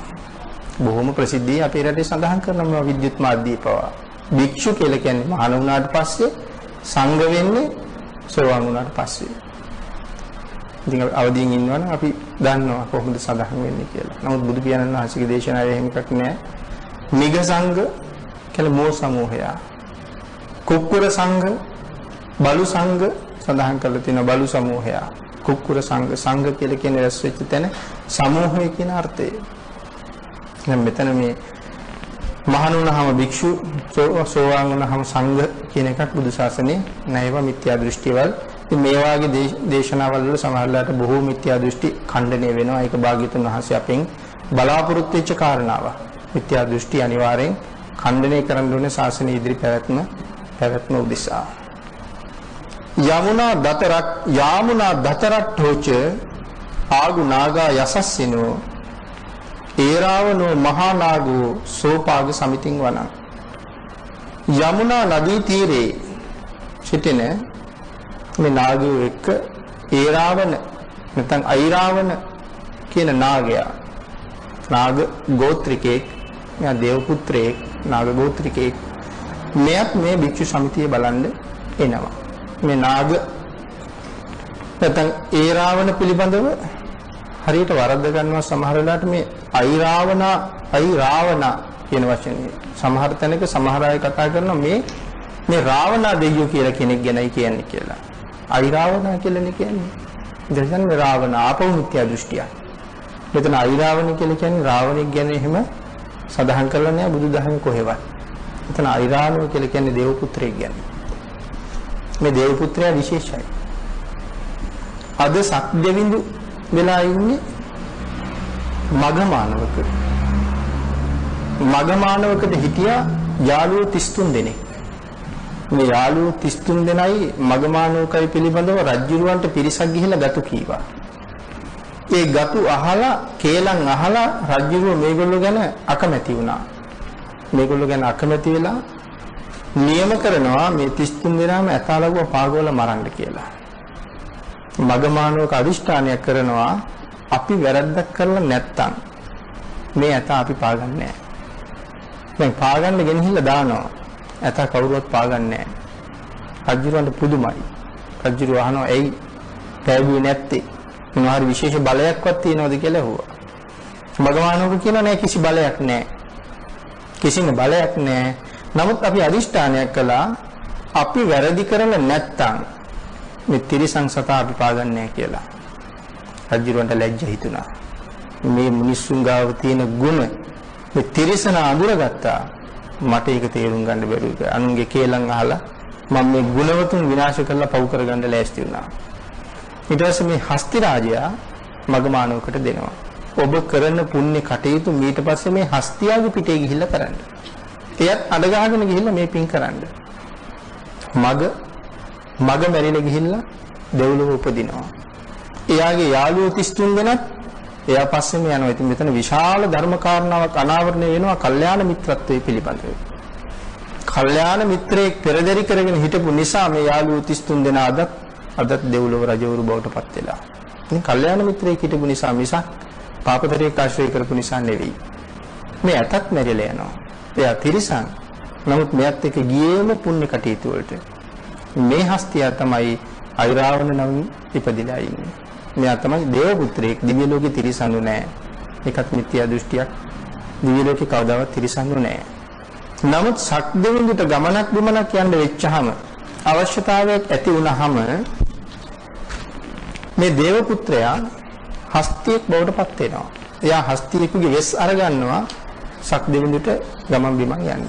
හැබැයි මේ පුංචි හස්තියෙක් එහෙම නෙවෙයි වෙස් ගත්තාම. ඔලු 33ක් තියෙනවා. කුම්භ 33කින් යුක්තයි මේ හස්ති රාජයා.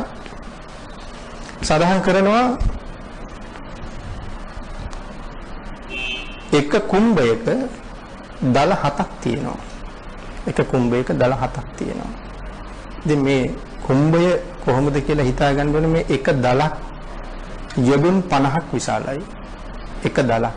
එතකොට දෙව්ලොව විශාලත්වය ගැන හිතන්න ඕනේ. යොදුනක් කියලා කියන්නේ ඇතැම්ම කීයද? ගව් 4ක් යොදුන් 1යි. එතකොට යොදුනක් කියලා කියන්නේ හැතැම්ම 16යි. එක දලක් යොදුන් 50ක් විශාලයි කියලා කියන්නේ එක දලක් 70ක්ම 800ක් විශාලයි කියන එක. මේ වාගේ දල 7ක් තියෙනවා එක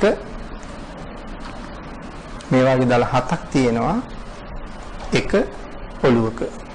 එතකොට මෙයාට ඔළු කීයක් තියෙනවද? ඔළු 33ක් තියෙනවා. එක ඔළුවක දල 7යි ඔළු 33ක් මෙයාට තියෙනවා.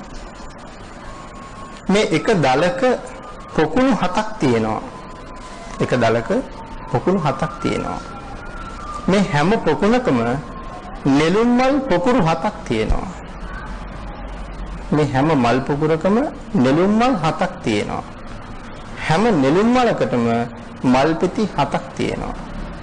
එක මල් පෙත්තක දිව්‍යාංගනාව 7 දෙනෙක් නටනවා.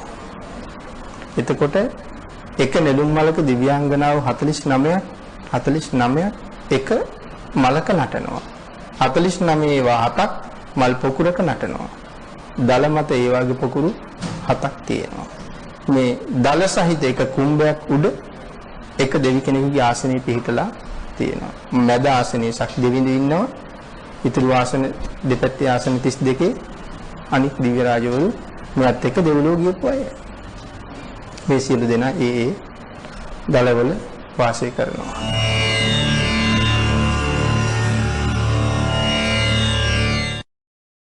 අපි සඳහන් කරමින් සිටියේ අයිරාවන දේව පුත්‍රයා පිළිබඳව. මෙයාට තියෙන කුඹ කියන්නේ ඔළු 33ක්. දල එක ඔළුවක 7යි. එක දලක් යොදුන් 50ක් විශාලයි. එක දලක පොකුණක් තියෙනවා.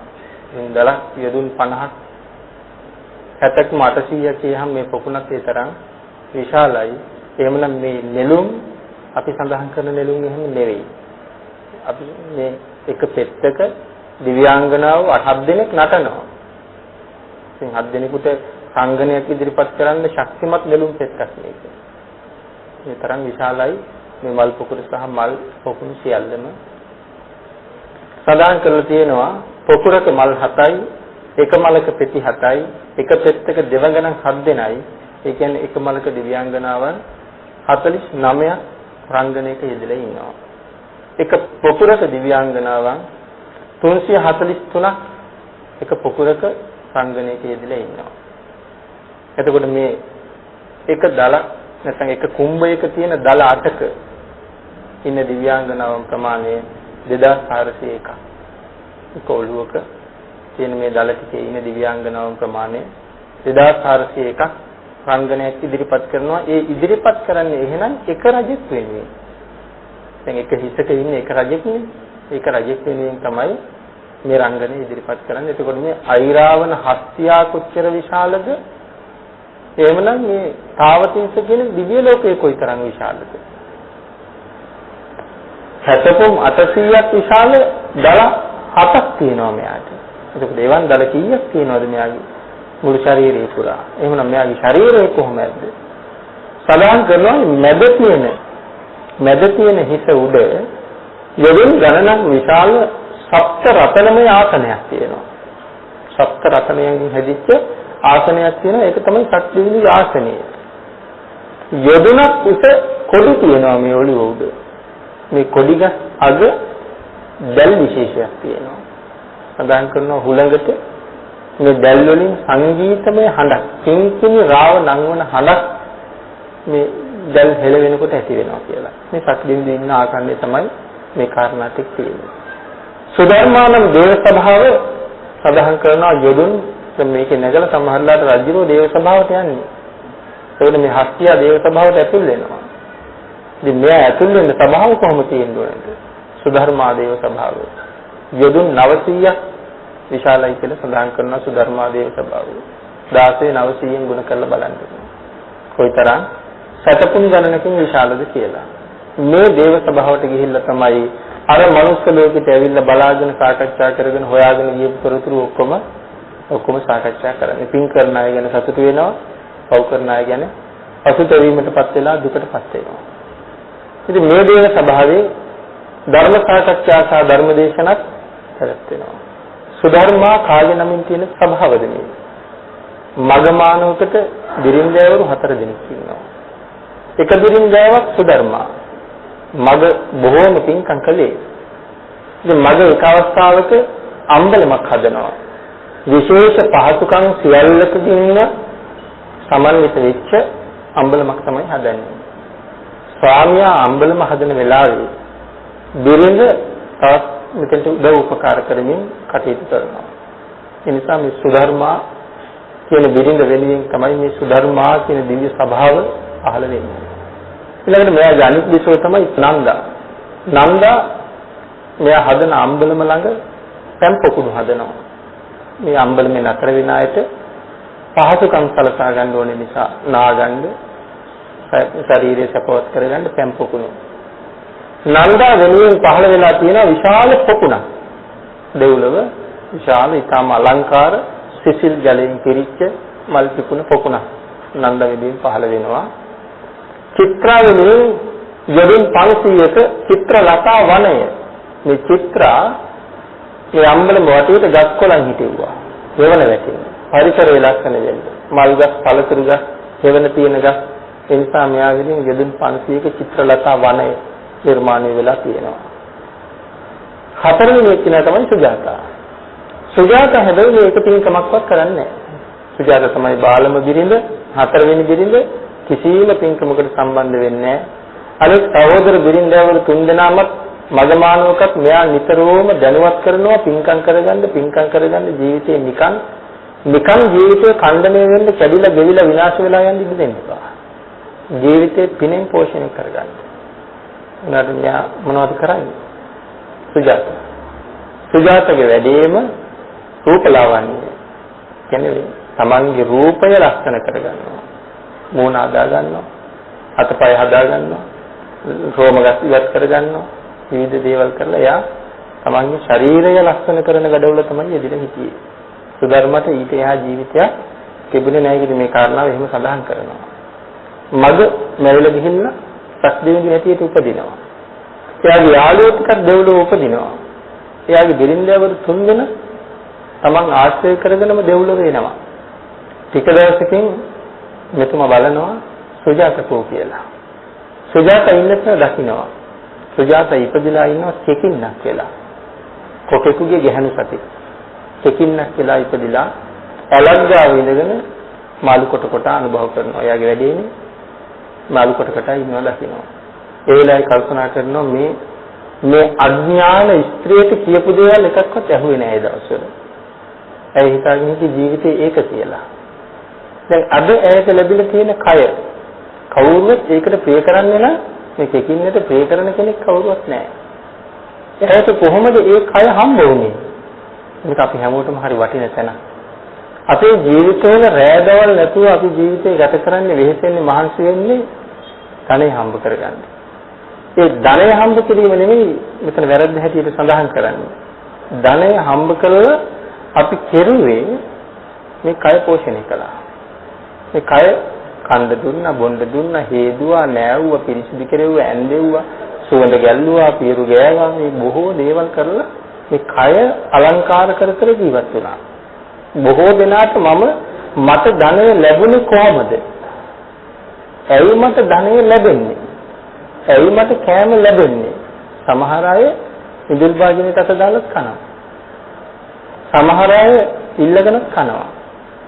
සමහර අය අත්යෙන් හිඟානකා කනවා කියලා. එහෙම කෑම කාලා ජීවත් වෙන දවසකට 3 වේලෙන් වේල් 2යි. නැත්නම් 1 වේලයි. එහෙම ජීවත් වෙන අය තියෙනවා. මේ ඔක්කොම ඉන්නේ මනුස්ස ලෝකේ.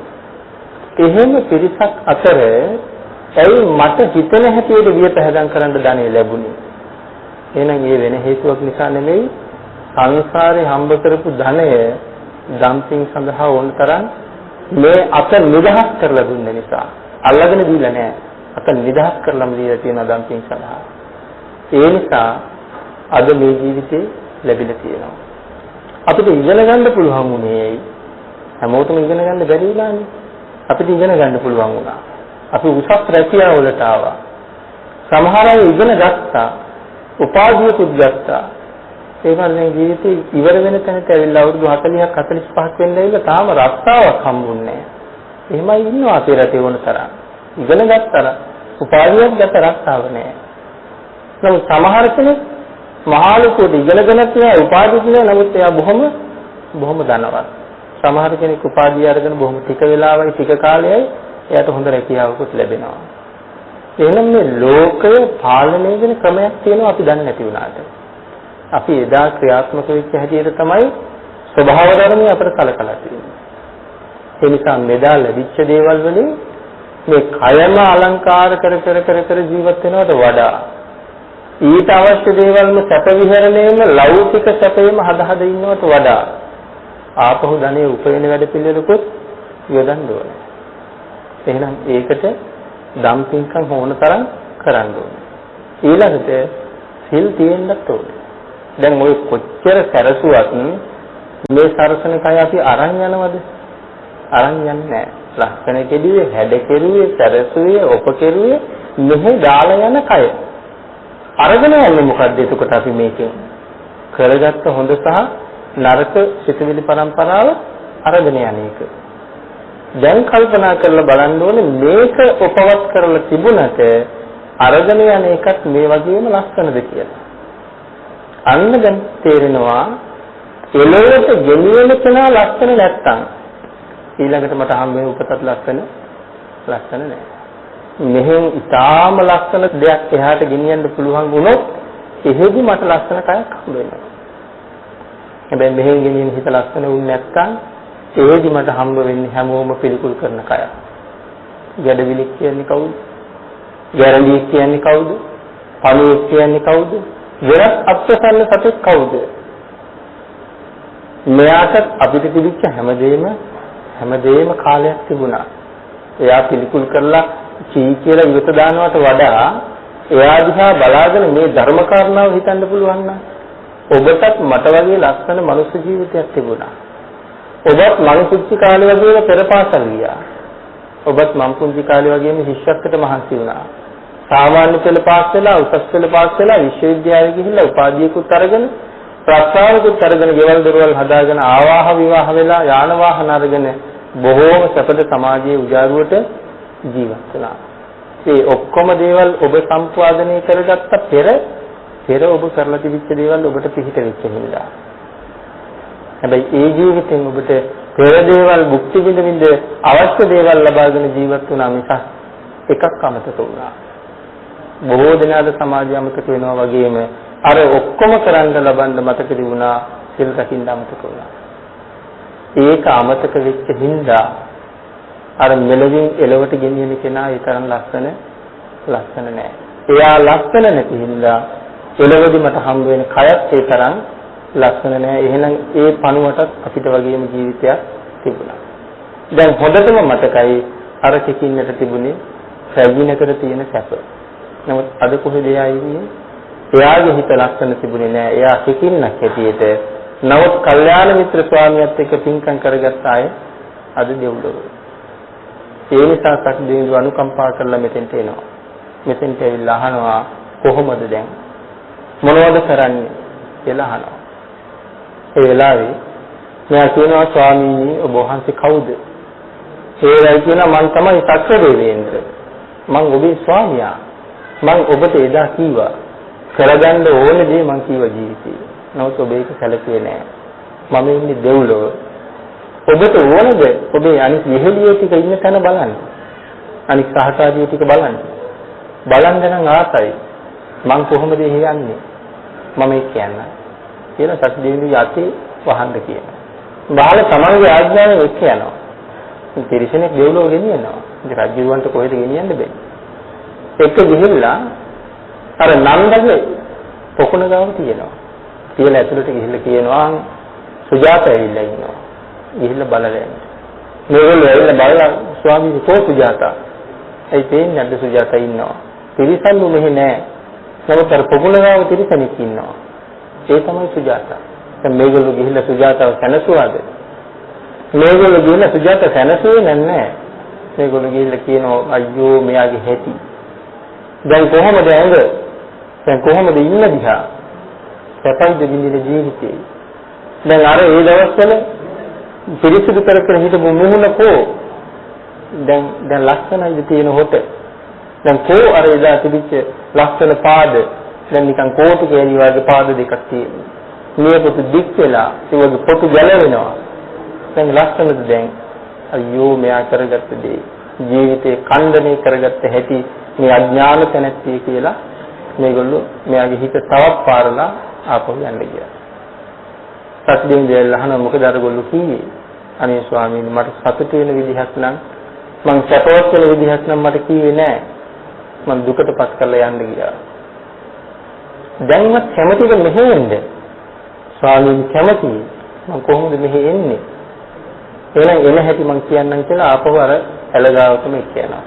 සැකීල කියනවා සිල් අවශ්‍යයි. සිල් රකින්න. මෙතන කියලා සිල් රකින්න ඔබේ ජීවිතයේ සිල් රකින්න පහසු ජීවිතයක් නෙමෙයි. මේක කින්නේ කරන්නේ කාණඝාතයමයි. එක්ක පණුවහාර කනවා, නැත්නම් ඉහිගිඩිය අල්ලගෙන කනවා, නැත්නම් ඇලක් ගාගෙන ඉගෙන මාළු අල්ලගෙන කනවා. මේක තමයි එයාගේ ජීවිතය. සත්දිනේ කියනවා මෙරිලා වැටුණක්. මෙරිච්ච මාළුවෙක්, මෙරිච්ච පණුවෙක්, මෙරිච්ච සතෙක් කනවා හැර පණ ඇති සතෙක් නම් කන්න එපා. මෙරිලයි කන්න එපා. දැන් මෙයා ඉන්නවා දවසේ දෙකේ කෑම නැහැ. මෙරිච්ච මාළුව හැමදාම නැහැ. මෙයා පරීක්ෂා කරන්න සත්දිනේ එනවා. එවිල සත්දිනේ මාළුවෙක් කියලා ඇල උඩහන් ඉඳලා මෙරිච්ච මාළුවෙක් වගේ පාවෙලා එනවා. එනකොට අල්ලලා ගන්නවා හොටේ. ගිලින්න හදනකොට වලි ගහලනවා. හැබැයි ඒකටම දානවා බිම. එතකොට මාළුවා පාවෙලා යනවා.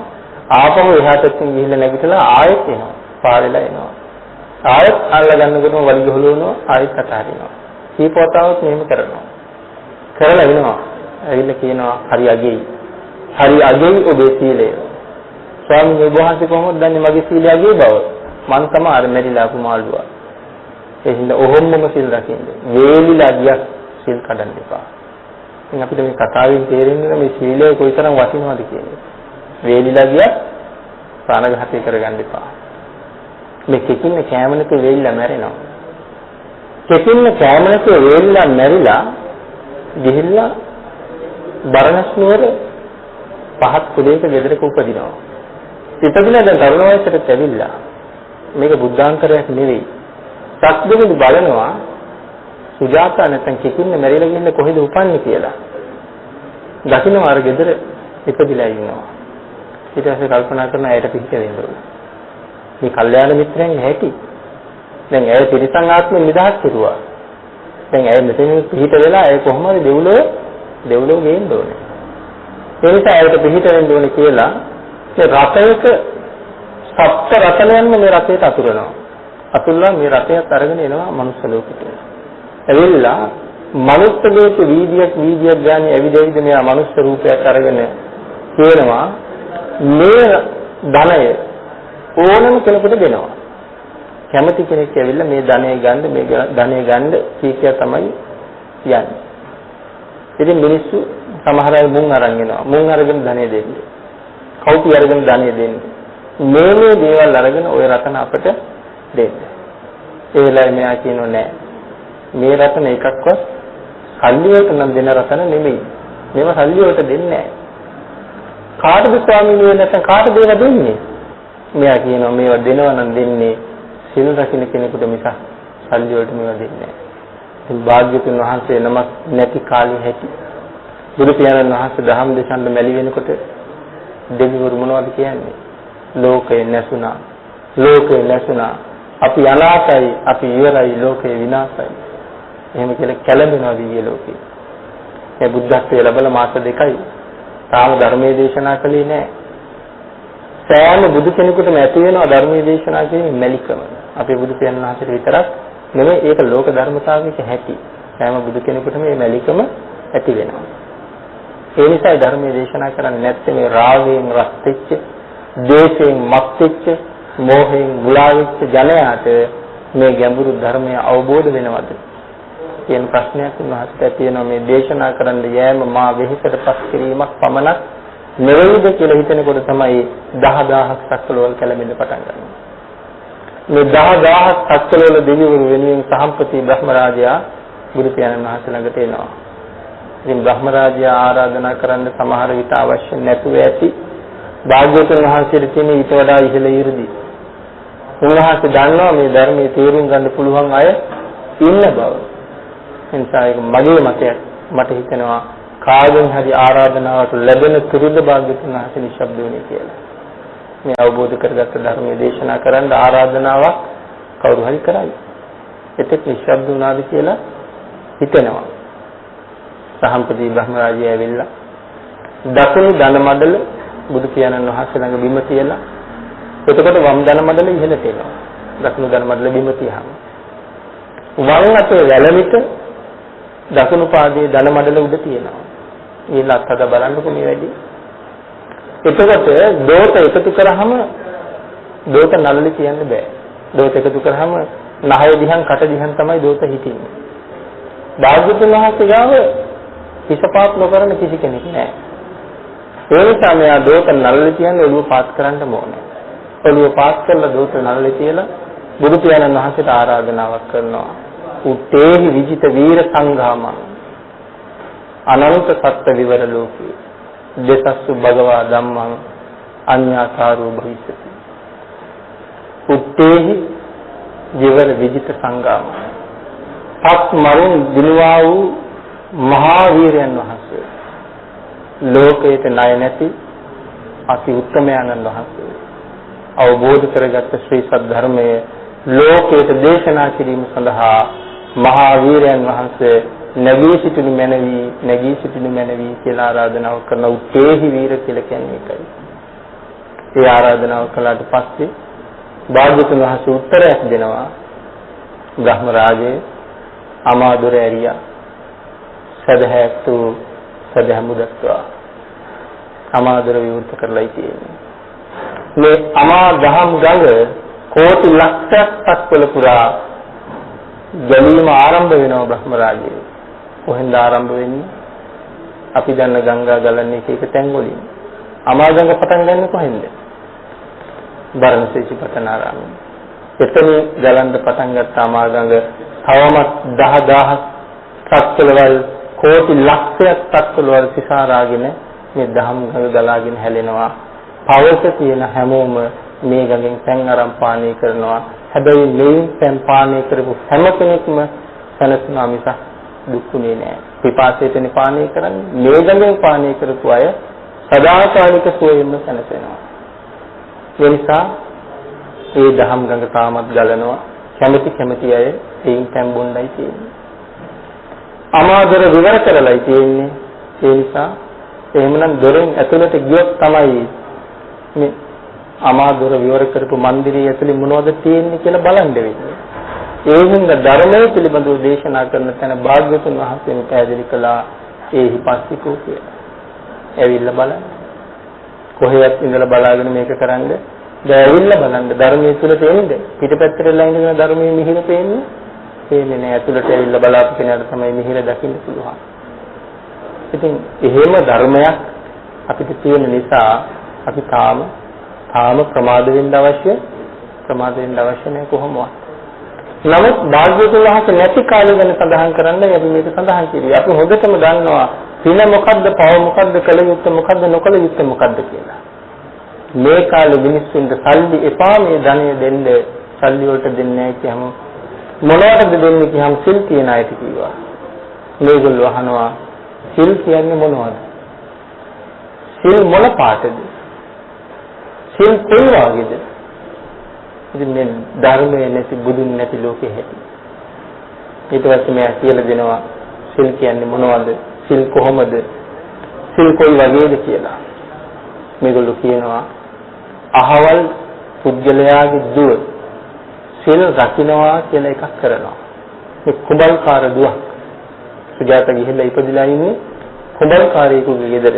මේ අහවල් කුඹල්කරුගේ දුව නම් මේ සිල් රකින්නවා කියලා එකක් කරනවා.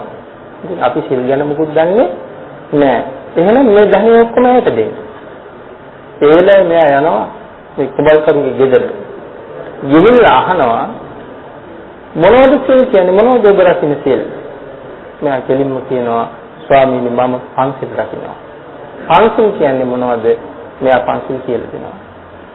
ඊට පස්සේ කියනවා මේ ධනෙ ඔක්කොම ඔබට මේ ධනෙ තේරම අරගන්න. සත්දේවි ඉර්ධියක් පානවා. ඒ ධනෙ කිසි කෙනෙකුට හොරකම් කරන්න නම් බෑ. ඒ ධනෙ ඔක්කොම ඔබට මේ ඉර්ධියේ බලෙන් කාටවත් ඒක හොරාගන්න පුළුවන් කමක් නැහැ. ආයත් මෙතන දහම් කාරණාවක් අනාවරණය වෙනවා. බුදු පියාණන් වහන්සේගේ දේශනාව මෙලොවටයි පරලොවටයි දෙකටම එකක්. හුඟක් අය හිතාගෙන ඉන්නේ බුද්ධ දේශනාව පරලොවට විතරයි කියලා. බුදු දහම ප්‍රායෝගික නැහැ කියලා හිතාගෙන ඉන්නේ. මේ දහම තරම් ප්‍රායෝගික දහමක් ලෝක දහසේ වෙන්නේ නැහැ. අපි හිතාගෙන ඉන්නේ නිවන් දකින්න පාරයි සල්ලි හොයන මාවතයි දෙකක් කියලා. ධනය හොයන මාවතයි නිවන් දකින්න පාරයි දෙකක් කියලා. හැබැයි බුදු පියාණන් වහන්සේගේ දේශනාවේ මේක දෙකක් නෙමෙයි මේක එකක්. දැන් ඇය පන්සිල් රකින්න නිසා ඇය ධනවත් වෙන්න පටන් ගත්තා. භාග්‍යවතුන් වහන්සේ දේශනා කළා සීලයත් එක්ක ලෞකික ශ්‍රද්ධාව තියෙනවා නම් ඒ පුද්ගලයා ධනෙන් පිරෙනවා කියලා. ධම්මපද පාළි චිත්ත ගෘහපති වස්තුව මේකට දේශනා කරපු හොඳම උදාහරණය. ඒ නිසා අපි සිල්වත් නම් අපි අවශ්‍ය තැනට අපිට නොදැනීම අපි යනවා. අපිට පුදුමයි මම මෙතෙන්ට ආවේ කොහොමද කියලා. හැබැයි අවශ්‍යයි සිල්වත්කම සහ ශ්‍රද්ධාව. ඒකයි ගුණවත් ජීවත් වෙනවා නම් ධනෙ ලැබෙන මාවත ඒකයි.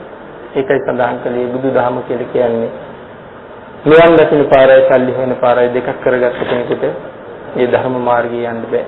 ඒ දෙකම එකක් කරගත්ත කෙනා පුදුමාකාර ධනවත් පුද්ගලයෙක් බවට පත් වෙන්න ගන්නවා. ලෞකික ධනෙන් පිරෙනවා කියලායි චිත්ත ගෘහපති වස්තුවේ සඳහන් කරන්නේ. මෙතනම උදාහරණයක් තියෙනවා. අර කාන්තාව සිල්වත් කියපු නිසා එයාට සප්තරතනයන්ම ලැබෙන්නේ. නිකන් ටිකක් එහෙම නෙවෙයි. මේවා පරිහරණය කරගෙන මේ තැනැත්තිය බොහෝම සීලවන්ත ජීවිතයක් ගත කරනවා. මේ සීලවන්ත ජීවිතය ගත කරලා එයා මැරිලා යනවා. මැරිලා ගිහිල්ලා කොහෙද උපදින්නේ? සක්දෙවිඳු ගාව උපදින්නේ. අවශ්‍ය වෙන්නේ කොහෙ ගෙනියන්නද? මෙහෙ ගෙනියන්නද?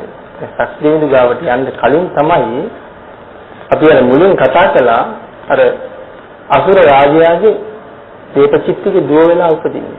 සූර්ය වංශසා. එයාගේ දුව වෙලා උපදින රත්තරන් පාටයි කියවන්නේ.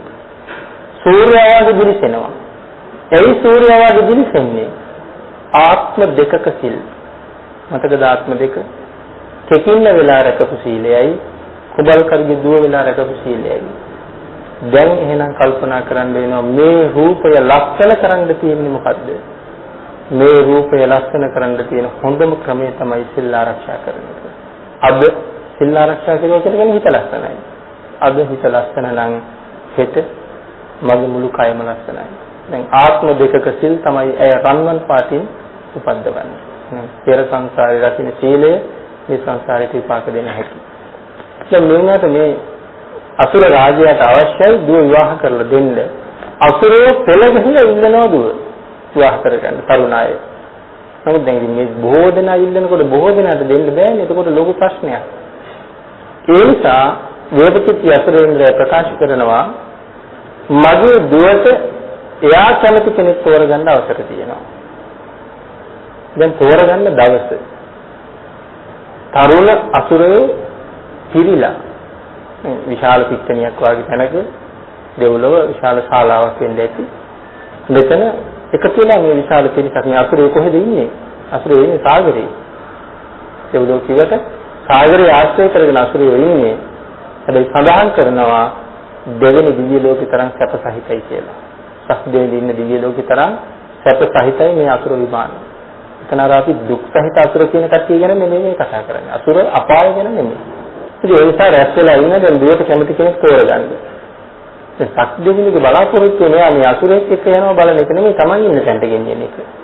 ඒ හින්දා සක්දේවිත් මෙතෙන්ට ඇවිල්ලා ඉන්නවා දෙස්මාරු කරගෙන ඉන්නේ.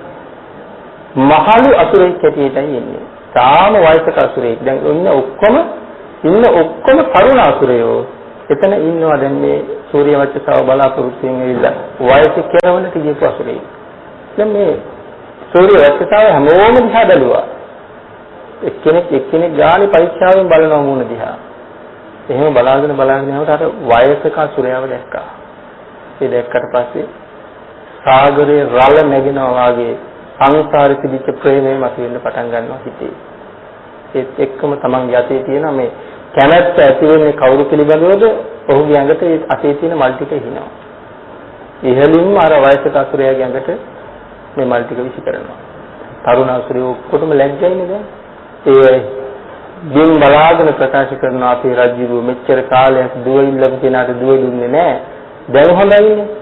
වයසක මහලු මිනිහෙක් දැන් දුව අරගෙන යනවා. ඕක කරගන්න තමයි ඕන වෙලා තිබෙකී ගියා. තරුණයි පිටත් වෙලා ගියා. සූර්යවංශා ගිහිල්ලා අර වයසක අසුරයාගේ අතින් අල්ල ගන්නවා. ඒ වෙලාවේ ඇයගේ අතින් අල්ලගෙන අහසට පැන නැගලා කියනවා මම සක්‍රයා වෙමි කියලා ප්‍රකාශ කරනවා. ඒ වෙලාවේ සියලුම අසුරයන්ට හිතා ගන්නවත් බැරුව යනවා මහලු සක්‍රයා බොරු වෙසක් මවාගෙන ඇවිල්ලා සූර්යවංශාව අරන් යනවා කියලා සමච්චර කෙරුවා. වෙන කරන්න දෙයක් නැහැ. මගට යනකොට මාතලේ දිව්‍ය පුත්‍රයා මෙයාගේ අස්රතේ ගෙනල්ලා තියෙනවා. යොදුන් 150ක් දිගයි මේ රතේ. අශ්ව බල 1000ක් තියෙනවා මේකට. අශ්ව බල 1000ක් කියලා කියන්නේ අශ්ව 1000ක් මේ රතේට බඳිනවා. යොදුන් 150ක් දිගයි. එන්නේ සතකුම්නම් 3000 ගානකටත් වැඩි මේ රතේ දිග. ඉතින් මේක නංගගෙන ඉතාම වේගෙන් යන්නේ. හිමින් එහෙම යනවා නෙවෙයි අශ්ව බල 1000ක් තියාගෙන හිමින් යන්නේ නැහැ. ඉතාම වේගෙන් යන්නේ. ඒ යන ගමන් චිත්තනියනයක් ආශ්‍රිතව ලං යනකොට ගුරු පැටව කෑ ගහනවා. ඒ වෙලාවේ අහනවා මාතලී කවුද කෑ ගහන්නේ? ස්වාමීනි කෑ ගහන්නේ ගුරු පැටව. ඒ ගුරු පැටව කෑ ගහන්නේ. ස්වාමීනි ඒගොල්ලෝ මේ රතේ හඬට බය වෙලා මේ වේගෙන් යනකොට අති භයානක හඬක් ඇහෙන්නේ. ඒගොල්ලෝ මේ හඬට බය වෙලා කෑ ගහන්නේ. මාතලී නවත්තන්න රතේ. දැන් මෙයා වේගෙන් යන්නේ ඇයි? අසුරේ කොහොමද දෙවියත් එක තරහයි. දැන් මෙතන සක්දේවී මාතලී විතරයි ඉන්නේ. ඊටාම බලවත් අසුරයෝ. ඉතින් සක්දේවීත් එක්ක එන්න බෑ යුද්ධෙට. එන්න පුළුවන්. මේක යුද්ධ කරනම අවස්ථාවක්. ඒකයි මේ වේගෙන් යන්නේ. ජීවිතේ බේරගන්න.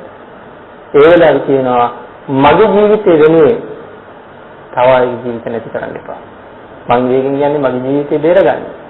මේ හඬට බයයි මේගොල්ලන්ගේ ජීවිත නැති වෙනවා නම් මේ විතර බිඳෙනවා නම් මේ ගුරුලකට මැරෙනවා නම් එලවන්න එපා එහෙම. නවත්තන්න රතේ. කියලා තමන්ගේ ජීවිතේ පරිත්‍යාග කරනවා අර සත්තුන්ගේ ජීවිතේ වෙනුවෙන්. මේ ගුරුලෝ දිග කියලා හඳුන්වනවා මේ ගුරුලන්ට නමක් දිග කියලා කියන්නේ. දිග කියන කෙනේ දෙපාරක් උපන් කියන එකයි. ඒ දෙපාරක් උපදින්නේ කොහොමද ඒගොල්ලෝ? ඉස්සරලා අම්මගේ කුසෙන් විතර උපදිනවා. ඊට පස්සේ විතර කඩාගෙන පැටව දෙලියට එනවා. දෙපාරක් උපදින නිසා දිග කියලා හඳුන්වනවා මේ ගුරුලන්ට. විතර නැතුවත් පැටව දිහි කරන ගුරුලෝ ඉන්නවා.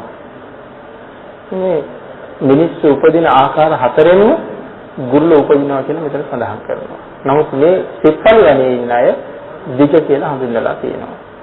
දැන් මේ රතේ නවත්තනකොට සත්දෙවිදු දන්නේ නැහැ අසුරේ ඇවිල්ලා. මට රැකලා ඉඳලා තියෙනවා.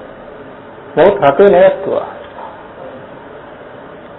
ආයෙත් මෙතන මතක් කරනවා සීලය මොනතරම් බලවත්ද කියලා. විශේෂයෙන් ප්‍රාණඝාතය. දැන් මේ සත්දෙවිදු රතේ නැවතුවේ අසුරේ ඉන්නවා අසුරෙත් එක්ක යුද්ධ කරන්නද? අසුරෙත් එක්ක යුද්ධ කරන්න නෙමෙයි අරගොල්ලන්ගේ ජීවිත බේරන්නයි නැවතුවේ. අසුරේ ඇවිල්ලා හිටිය යුද්ධෙට අසුරේ සේරම කල්පනා කරුවා සක්‍රයා නතර වුණේ නිකන් නෙමෙයි. සක්‍රයා නතර වුණේ අනිවාර්යෙන් අපි ඉන්න බව දැනගෙන අනිවාර්යෙන් දේව පිරිස මෙලහට ළඟ ඉන්නවා. ඒ හින්දා මෙතන යුද්ධ කරන්න හම්බෙන්නේ යමල්ල කියලා ආපහු හැරිලා බලන්නේ නැතුව අසුර විමානයටම ගිහිල්ලවත් ආපහු හැරිලා බැලුවේ නැහැ කියලා සඳහන් කරන්නේ. අසුර විමානයටම යනවා. ආපහු හැරිලා බලන්නේ නැතුව. එහෙමනම් සත්දේවී එකක්වත් දන්නේ නැහැ. අනුබුදු පියාණන් වහන්සේ දේශනා කරලා තියෙනවා දේවදත්ත ස්වාමීන් වහන්සේ ගල පෙරලන වෙලාවේ වික්ෂුන් වහන්සේලා අහනවා ස්වාමීන් වහන්සේ දන්නේ නැද්ද ඒ ගල පෙරලන බව? නෑ මම දන්නේ නැහැ. ස්වාමීන් කොහොමද ඒ ගල මේ අතරමඟ නතර වෙන්නේ අමු ගලවද තව ගල් දෙකක් පැන නැගිලා කොහොමද නැත්තේ? මහානේ මගේ ආරක්ෂාව මම කලින් හදලා තියෙන්නේ. දැන් හදලා නෑ කලින් එක හැදුවේ. මොකද්ද කලින් හැදුවේ? කාලඝාතය කළේ නෑ. සංසාරي. ඒක මම සෑහෙන කාලයක් අතහැරලා නතර කරලා තිබුණේ. ඒක විපාකය තමයි මම මේ රකින්නේ. එතකොට ආරක්ෂාව කලින් හැදිලා තියෙන කාටවත් අනවශ්‍ය වෙලාවෙ නම් මරන්න බෑ. එහෙමනම් මෙතන සත්දේව මේ සත්තුන්ට අබේ දුන්නේ. එහෙනම් සත්දේව දන්නේත් නෑ අසුරිය යුද්ධයට ඇවිල්ලා හිටපු බවත් අසුරේ ගියපු බව. භවලට යනකම් ආපු හැදලා බැලුවේ නැහැ කියලා සඳහන් කරන්නේ. ඉතින් ඊට පස්සේ තක්දීන්දු ආපහු සූර්ය වච්ච සවාරගෙන යනවා. ගිහිල්ලා විමානයට ගිහිල්ලා මේ කාන්තාව අග්‍රමහේශිකා තනතුරේ තියෙනවා. නමුත් ඇය අසුර කාන්තාවක්. ඒ වෙලාවේ ඉල්ලීමක් කරනවා ස්වාමීනි මෙහෙ මගේ අම්මත් නැහැ, මගේ තාත්තත් නැහැ, මගේ සහෝදර කෙනෙක්වත් නැහැ. ඒ නිසා ඔබ වහන්සේ නැති වෙලාවට මට පොඩි පොඩි අදන්ත ඉත්තන් එන්න පුළුවන්. ඔබ වහන්සේ යන තැන මම එක්ක යන්න කියලා වරයක් ඉල්ල ගන්නවා. හොඳ සක්දේවිඳ යන තැන එතන ඉඳලා සූර්ය වංශසත් යනවා. ඒකට කවුද මේ? සුජාතා. කල්යාණ මිත්‍රෙක් පිට වෙලා අරන් එන හැටි. ඊළඟට සඳහන් කරනවා මේ චිත්‍රපාටලි වෘක්ෂය දෙවලෝ තියෙනවා පරසතු මල්. ඒහල තියෙනනේ වචනේ. පරසතු මල් දෙවලෝ තියෙනවා. චිත්‍රපාටලි වෘක්ෂය තියෙනවා අසුර විමානය. පරසතු ගහේ මල් පිපෙන කොට චිත්‍රපාටලි ගහේ මල් පිපෙන වෙලාව දෙකම එකට සිද්ධ වෙනවා. පරසතු වල මල් පිපෙනකොට චිත්‍රපාටලි වල මල් පිපෙනවා. සඳහන් කරනවා මේ කාලෙට පරසතු රුකේ මල් පිපිර කියලා දැනගෙන අසුරයෝ යුද්ධයට එනවා. සක්‍ර භවනට යුද්ධයට එනවා තවතිසාවට. තවතිසාවට යුද්ධයට එනකොට හැබැයි ආරක්ෂාව වලින් හදලා තියෙනවා. ආරක්ෂාවට මුලින්ම ඉන්නවා නාගයෝ. නාග කියන දිව්‍ය කොට්ටාසයක්. මේ දිව්‍ය කොට්ටාසය තමයි මුලින්ම ආරක්ෂක වලල් හැටියට ඉන්නේ.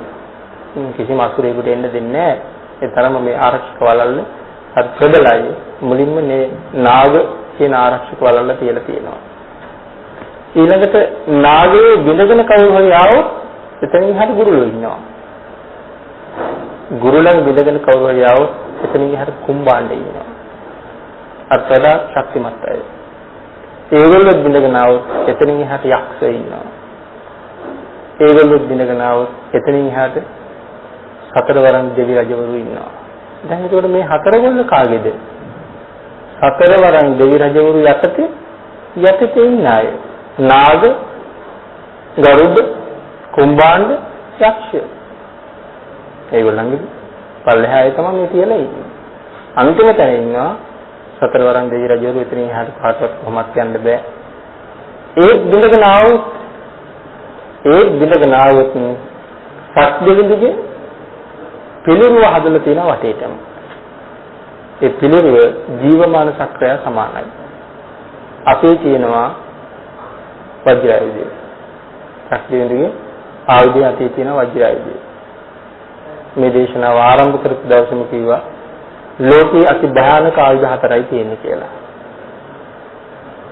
ඒකෙන් එකක් තමයි වජ්‍රායුධය. මහා මේරුවට දාලා ගැහුවොත් යොදුන් 1,68,000ක් උස මහා මේරුව එක තැනින් කපාගෙන මහ පොළොව දක්වා මේ ආයුධය බහින්න පුළුවන් ආයුධයක්. ඒ තරම්ම දරුණුයි. කාට බය නැති වුණත් අසුරයෝ මේ ආයුධයට බයයි.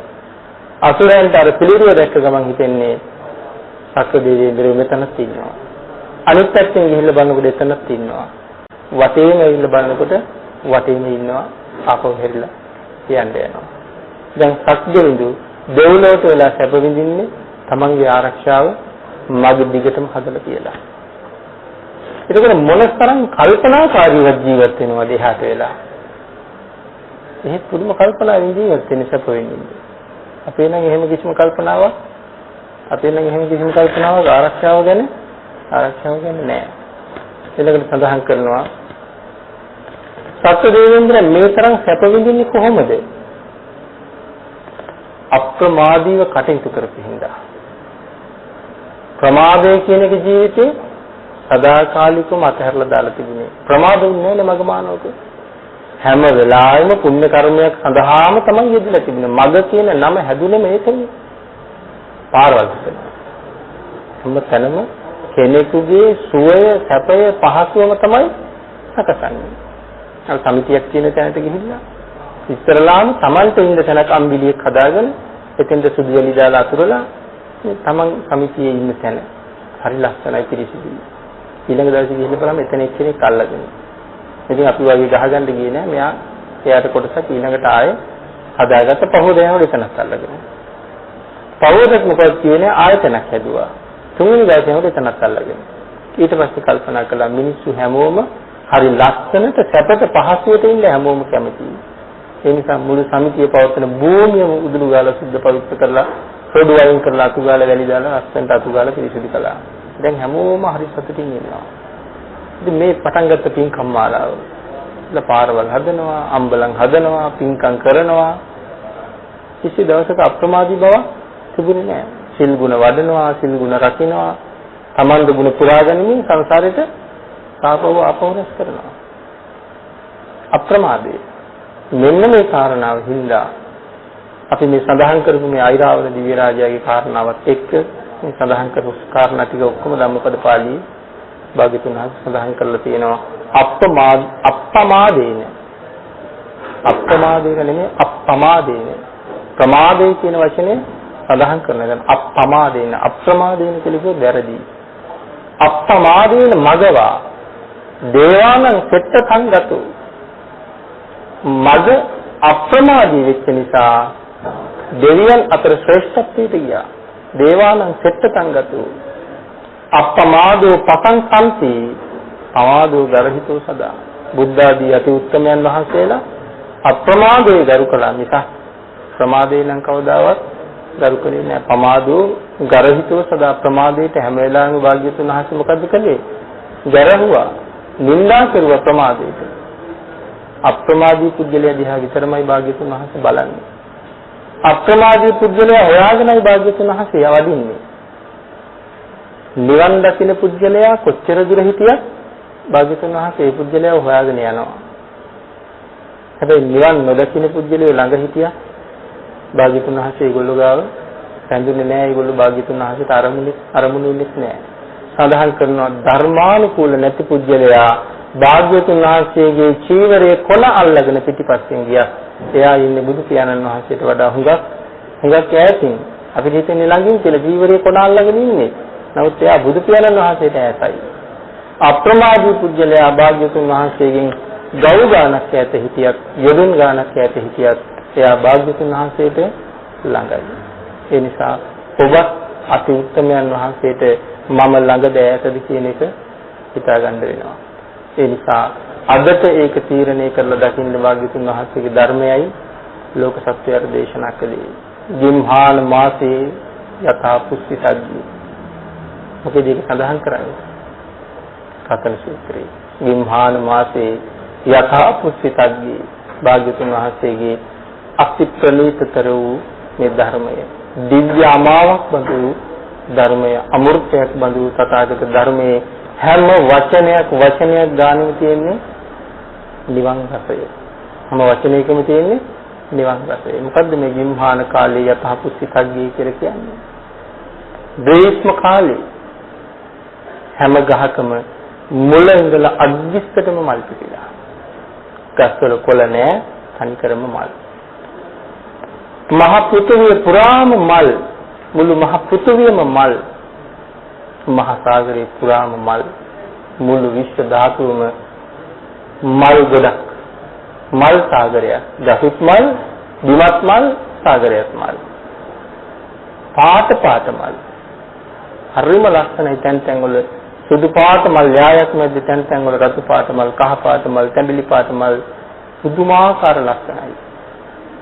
මේ තමයි භාග්‍යවතුන් වහන්සේගේ සද්ධර්ම සාගරය. ධර්මයක් ඒ වගේ පටිච්ච සමුප්පාදේ, චතුරාර්ය සත්‍ය, ආර්ය අෂ්ටාංගික මාර්ගය, සතර සතිපට්ඨාන, සත්‍තිස් බෝධිපාක්ෂික ධර්ම හැම තැනම මල් වියන මල් යායක් වගේ භාග්‍යවතුන් වහන්සේ දේශනා කරපු ධර්මය. මේ මල් යායෙන් කොයි මල අරන් සිපගත්තත් මොකද්ද දැනෙන්නේ? සුවඳයි. භාග්‍යවතුන් වහන්සේගේ ශ්‍රී සද්ධර්ම රත්නයේ එක වචනයක් ජීවිතයට වැද්දගත්තා. ඒ වචනේ තියෙන නිවන් රසයමයි. ඒ එක වචනය අපි නිවනට ගෙනියනවාමයි. මේ අමා ධර්මය අපිට තාම අඩු නැතුව තියෙනවා කියලා සඳහන් කළා. තාමත් මේ සක්වල පුරාම ධම් ගඟ ගලනවා. හෙටක් අපිට නැහැ. හෙටක් නැහැනේ අපිට. අනාගතයක් නැහැ අපිට. අතීතයක් තියෙනවා. වර්තමානයේ කියන්නේ මේ ෂණය. වර්තමානයේ කියන්නේ මේ ෂණය කියලා ප්‍රකාශ කරපු මුල් වචනයත් දැන් අතීතයටයි කියලා ඉවරයි. එහෙනම් මේ ෂණය වර්තමානයේ ඊළඟ ෂණය අපිට නැහැ.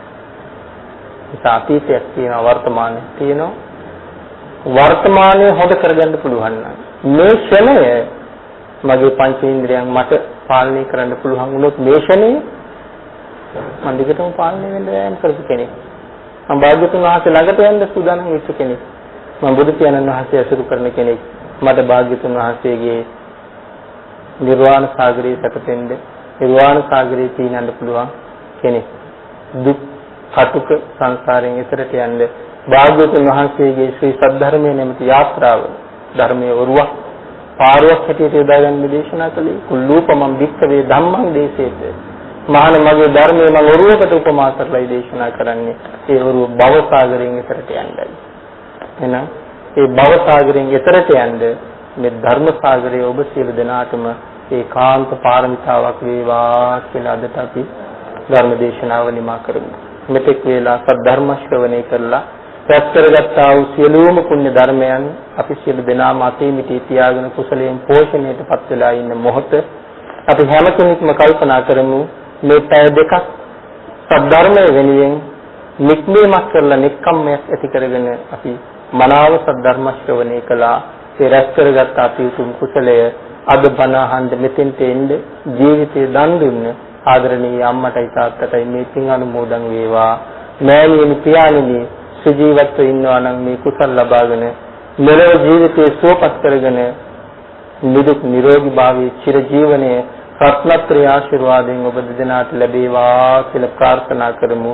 නිදන ප්‍රාප්තියටපත් වෙලා නම් මෑණියන්ට සහ පියාණන්ට පින් අවශ්‍ය තැනක ඉන්නවා නම් මේ මහා පුණ්‍ය ශක්තියෙන් සාංශාරික කුසල අවශ්‍යතාවය සම්පූර්ණ කරගෙන සතරගත ජීවිතේ සුවපත් කරගන්න ශක්තිය, ධෛර්යය, වාග්ය, වාසනාව උදා වේවා කියලා ප්‍රාර්ථනා කරමු. සියලුම දෙනාටම මේ පුණ්‍ය ශක්තියෙන් ඊ타ම ඉක්මන් භවයක ඊ타මත් කෙටි කාලයකින් සුඛ සහගත ප්‍රතිපදාවෙන් ආර්ය සත්‍ය අවබෝධයෙන් සැනසෙන්න මේ පුණ්‍ය ධර්මයන් ඒකාන්ත වූ පාරමිතාවක් වේවා කියලා ප්‍රාර්ථනා කරමු. ආකාශත්ථා බුම්මත්ථා දේවා නාග මහිද්దికා පුඤ්ඤන්තං අනුමෝදිත්වා චිරං රක්ඛන්තු ලෝක සාසනං දේවෝ වස්සතු කාලේන සත්‍ය සම්පatti හෝතු ච පීතෝ භවතු ලෝකෝ ච රාජා භවතු ධම්මිකෝ